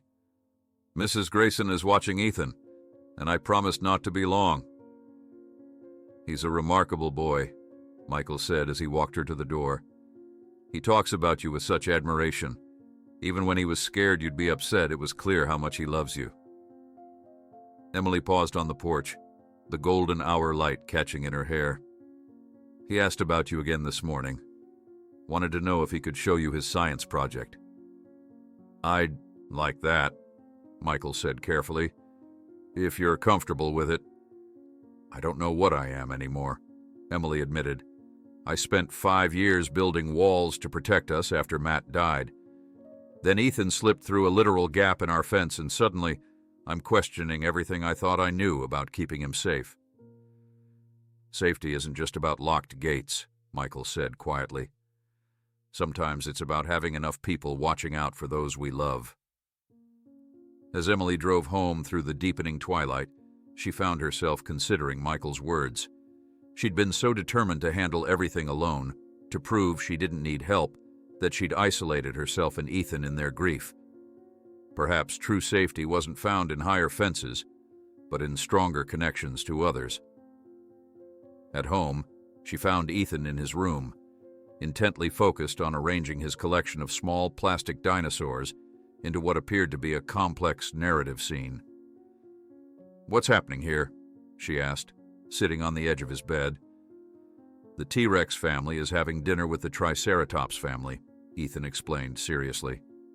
"They used to be enemies, but now they're friends because the baby T-Rex got lost and the Triceratops' dad helped him get home." Emily smiled at the thinly veiled parallel. "That's a nice story. Did you have a good time with Mrs. Grayson?" "Uh-huh. She let me help bake cookies. I saved one for you." He paused, studying her face. "Did you go see Mr. Mike?" "I did," Emily admitted. "We had a good talk. Is he still sad about his little girl?" The direct question caught Emily off guard. "How did you know about that?" "He showed me her picture when I told him about Daddy," Ethan said, as if this were the most natural exchange in the world.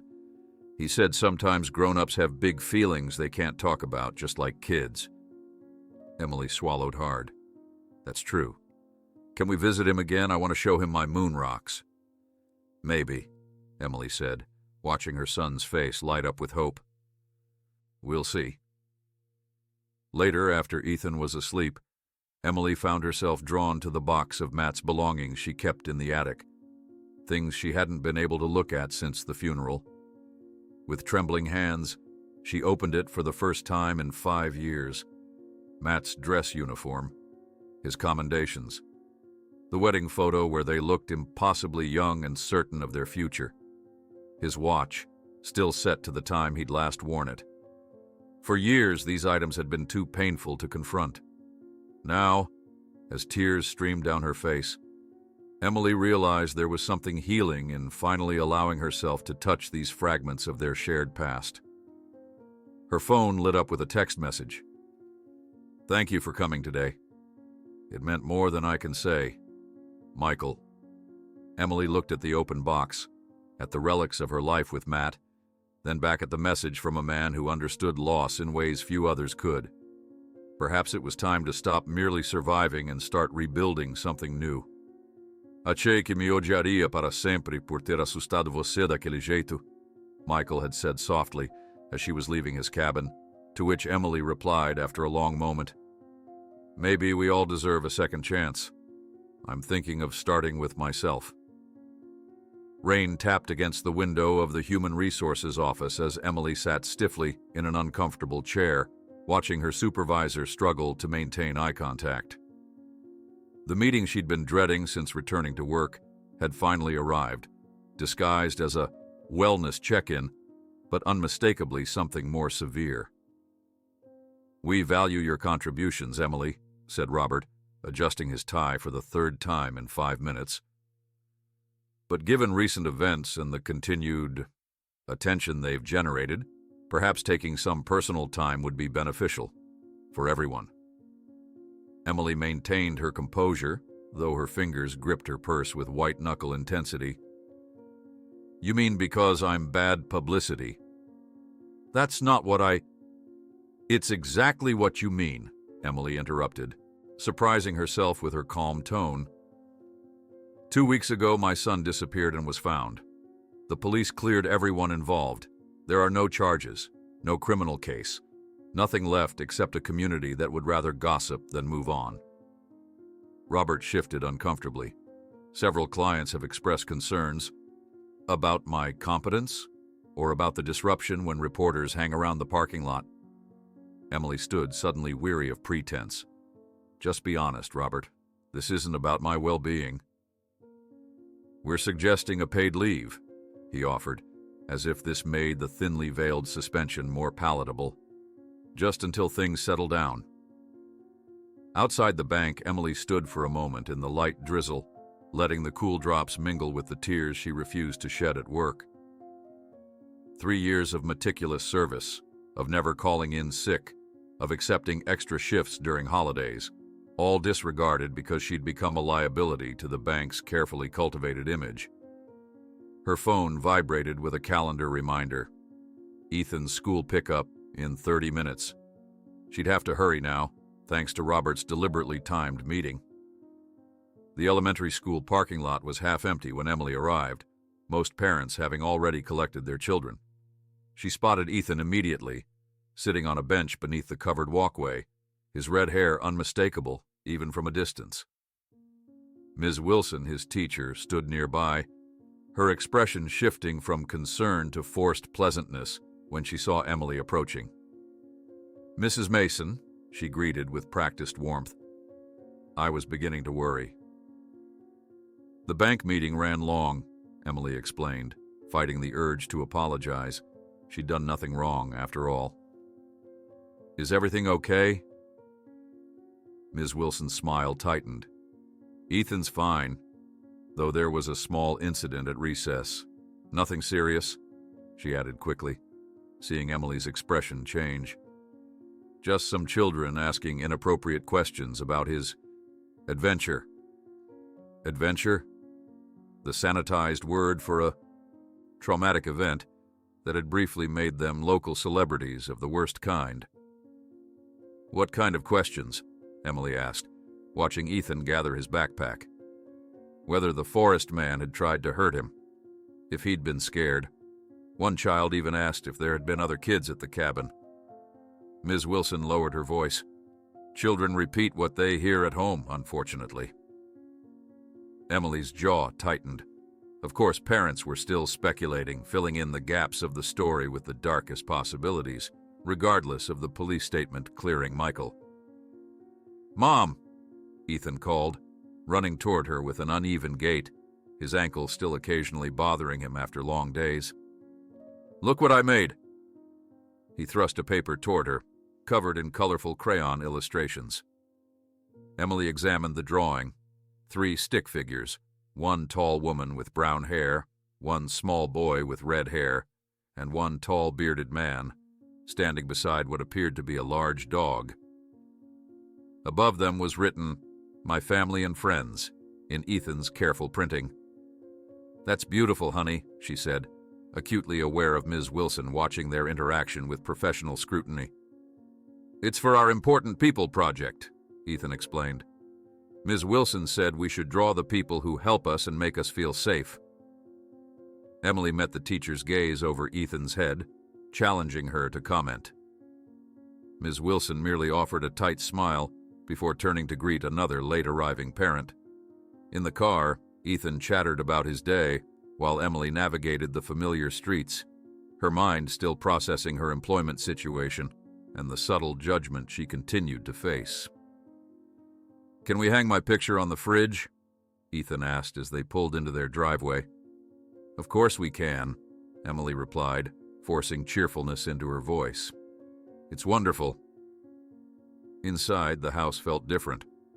The new security system beeped softly as they entered, reminding Emily of changes made since that fateful day. The carpenter had finished, reinforcing the back fence and installing a more secure gate, complete with a child-proof lock. Windows now had additional latches. A monitoring system tracked when exterior doors opened. All measures to reassure Child Protective Services that Ethan was being properly supervised, and to quiet the whispers of negligence that still followed Emily through the grocery store, the bank, the school corridors. Emily was securing Ethan's artwork to the refrigerator with magnets when the doorbell rang. Her stomach tightened instinctively. Unexpected visitors rarely brought good news these days. Through the peephole, she saw Mrs. Grayson standing on the porch, clutching a casserole dish and wearing an expression of determined cheerfulness. "I thought you might appreciate a home-cooked meal," the elderly woman announced when Emily opened the door. "My mother's chicken and rice recipe. Good for the soul." "That's very kind," Emily said, genuinely touched by the gesture. "Please come in." Mrs. Grayson bustled into the kitchen, setting down her offering before turning to admire Ethan's artwork. "My, what a lovely picture," she commented, studying the figures. "Is that Mr. Pearson and his dog?" Ethan nodded enthusiastically. "Zeus is the biggest dog ever. Mr. Mike says he's part bear." "Mr. Mike, is it?" Mrs. Grayson raised an eyebrow at Emily. "You two have been seeing more of him, then?" The question carried no judgment, only gentle curiosity, but Emily still felt defensive. "He's been very kind. Ethan enjoys his company." "And you?" Mrs. Grayson asked, her perceptiveness catching Emily off guard. Before Emily could formulate a response, Ethan interjected. "Mom smiles more when Mr. Mike visits, and she laughs at his science jokes even though they're really bad." Mrs. Grayson's eyes crinkled with amusement. "Out of the mouths of babes," she murmured. "Well, I think it's wonderful. A person needs more than 4 walls and memories to build a life." After dinner and Mrs. Grayson's departure, Emily sat at the kitchen table sorting through mail she'd been avoiding. Bills, advertisements, and an official-looking envelope from Child Protective Services scheduling their follow-up home assessment. Beneath the stack was a card she hadn't noticed before, handmade, with a careful drawing of pine trees on the front. Inside, in neat, masculine handwriting, "Thank you for your trust. It means more than you know. Michael." Emily traced the words with her fingertip, remembering their conversation in his cabin, the shared understanding that had formed between them. In the weeks since, Michael had become a cautious presence in their lives, never presuming, always respectful of boundaries, but steadily more familiar. Her phone rang, interrupting her thoughts. Detective Marshall's name appeared on the screen. "Mrs. Mason," he greeted when she answered. "I wanted to let you know personally. We've officially closed the case file on Ethan's incident. No charges will be filed against anyone involved." "That's good news," Emily replied, though she'd expected nothing else. "Will that stop the media speculation?" "It should help," Marshall said. "Though people will always talk. Small towns run on gossip like cars run on gas." After hanging up, Emily found Ethan in his room, organizing his toys with unusual focus. "What are you doing, sweetheart?" she asked, sitting on the edge of his bed. "Sorting the ones I want to keep and the ones for giving away," he explained, indicating 2 distinct piles. "The baby stuff can go to kids who need toys." Emily smiled at his unexpected maturity. "That's very thoughtful. What brought this on?" Ethan shrugged, continuing his sorting. "Mr. Mike says sometimes we hold on to things because we're scared of forgetting, but memories stay in here," he tapped his chest, "not in stuff."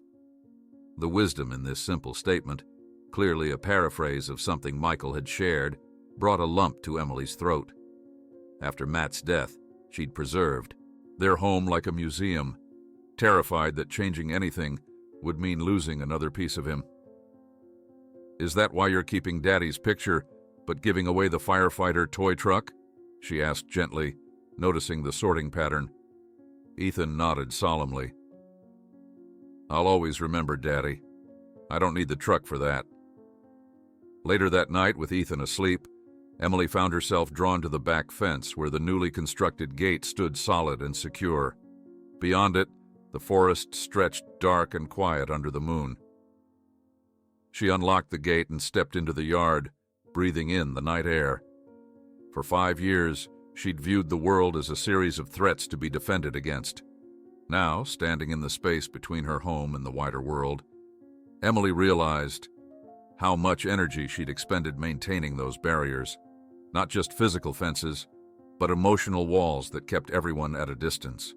The rustle of leaves drew her attention to the forest path, where a familiar figure walked a large dog. Michael paused when he spotted her, raising a hand in greeting but making no move to approach. Emily found herself lifting the gate latch, a symbolic gesture as much as a physical one. "Out for a late walk?" she called softly. "Zeus gets restless at night," Michael replied, keeping his distance. "We try not to disturb the neighbors." "You're not disturbing anyone," Emily said. surprising herself with the invitation implicit in her tone. The following morning, Emily made a decision. Instead of waiting for her forced leave from the bank, she would take control of the narrative. After dropping Ethan at school, she drove to a small building downtown that housed the offices of Maplewood Community College. "I'd like to speak to someone about enrollment options," she told the receptionist, "and financial aid for single parents." The counselor was encouraging. With Emily's banking background, certain certification programs could be completed in months rather than years, opening pathways to careers with more flexibility and growth potential than her current position offered. "Many parents find our schedule works better for family life," the woman explained, "especially those with young children." For the first time in years, Emily felt a flicker of excitement about her future. Not just survival, but possibilities. Change, rather than something to fear, suddenly seemed like an opportunity. That evening, as Michael and Zeus helped Ethan supervise the construction of a properly reinforced treehouse in the backyard, Emily emerged from the house carrying a tray of lemonades. The domestic scene, so ordinary yet so unexpected in her life, filled her with a quiet contentment she'd almost forgotten was possible. "This is the only disappearing act allowed in this family from now on," she said, pointing to the hole in the fence now transformed into a small decorated gate with a sign reading, "Mason Pearson Secret Passage. Adventurers welcome, as long as they tell Mom first." The afternoon sun cast dappled shadows across the backyard as Ethan supervised Michael and Zeus with all the authority his 7-year-old status could muster. They were putting the finishing touches on a treehouse that had become their weekend project over the past month, a sturdy structure nestled in the branches of the old oak that marked the boundary between yard and forest. "The roof needs to be waterproof," Ethan instructed, his red hair gleaming in the sunlight, "for when we have secret meetings in the rain." "Secret meetings, huh?" Michael adjusted his tool belt, exchanging an amused glance with Emily as she approached carrying a tray of lemonade. "And who exactly will be attending these classified gatherings?" "Me, you, Mom, and Zeus," Ethan replied matter-of-factly. "And maybe Mrs. Grayson, but only if she brings cookies." Emily set the tray on the picnic table they'd added to the yard last month. 6 months had passed since the day Ethan disappeared. 6 months of gradual healing, of rebuilding not just fences, but trust, of allowing new connections to form while honoring the old ones. "Careful on that ladder," she called, watching Michael balance as he secured the final panel of the roof. Zeus circled below, seeming equally concerned for his master's safety. "Mom, can I go up now?" Ethan bounced on his toes with anticipation. "Please." "Let Mr. Mike finish first," Emily cautioned. "Safety before adventure, remember?" The phrase had become their family motto of sorts, born from the conversations that followed Ethan's forest misadventure.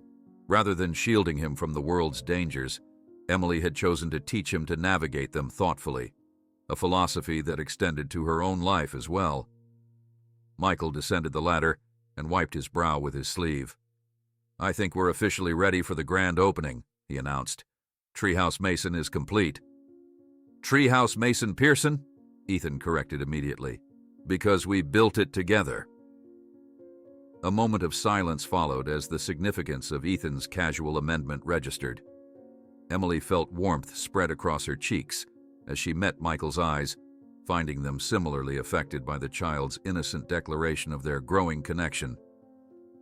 "Mason Pearson it is," Michael agreed softly. Emily watched as Ethan carefully climbed the ladder, followed by Michael, who stayed close enough to catch him if needed. A perfect balance of freedom and protection that she'd once thought impossible to achieve. From the kitchen window, Mrs. Grayson waved, having arrived minutes earlier with her promised contribution of chocolate chip cookies. The elderly woman had become an unlikely but treasured ally, her blunt wisdom and unwavering support a constant throughout the changes of the past months. "You know," Mrs. Grayson commented when Emily joined her in the kitchen to prepare dinner, In all my years watching this neighborhood, I've never seen such a transformation in someone. Ethan's certainly come out of his shell, Emily agreed, slicing vegetables for the salad. I wasn't talking about Ethan, dear. Mrs. Grayson's knowing look made Emily pause. Your eyes have life again. There's color in your cheeks that has nothing to do with makeup. Emily glanced out the window where Michael was demonstrating something to Ethan, their heads bent together over what appeared to be a compass. Zeus lay nearby, his tail thumping contentedly against the grass. It hasn't been easy, Emily admitted. There are still days when I feel guilty, like I'm somehow betraying Matt by being happy. Nonsense, Mrs. Grayson sniffed. That brave, foolish husband of yours would be the first to tell you to live fully. He certainly did.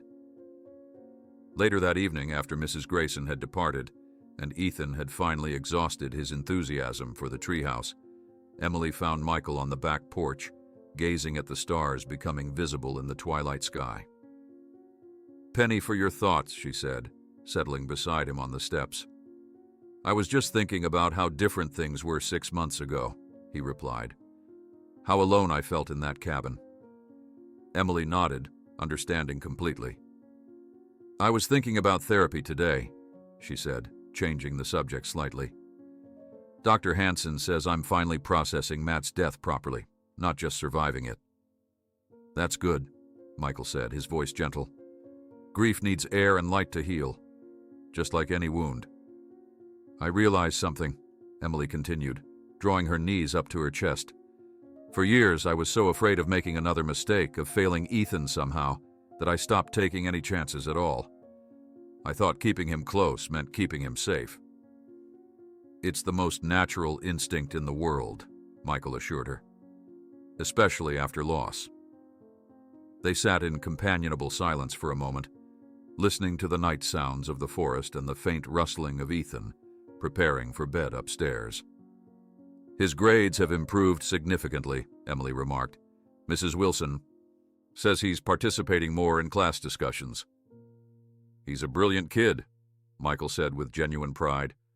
That science project on forest ecosystems was all his idea. I just helped with the research.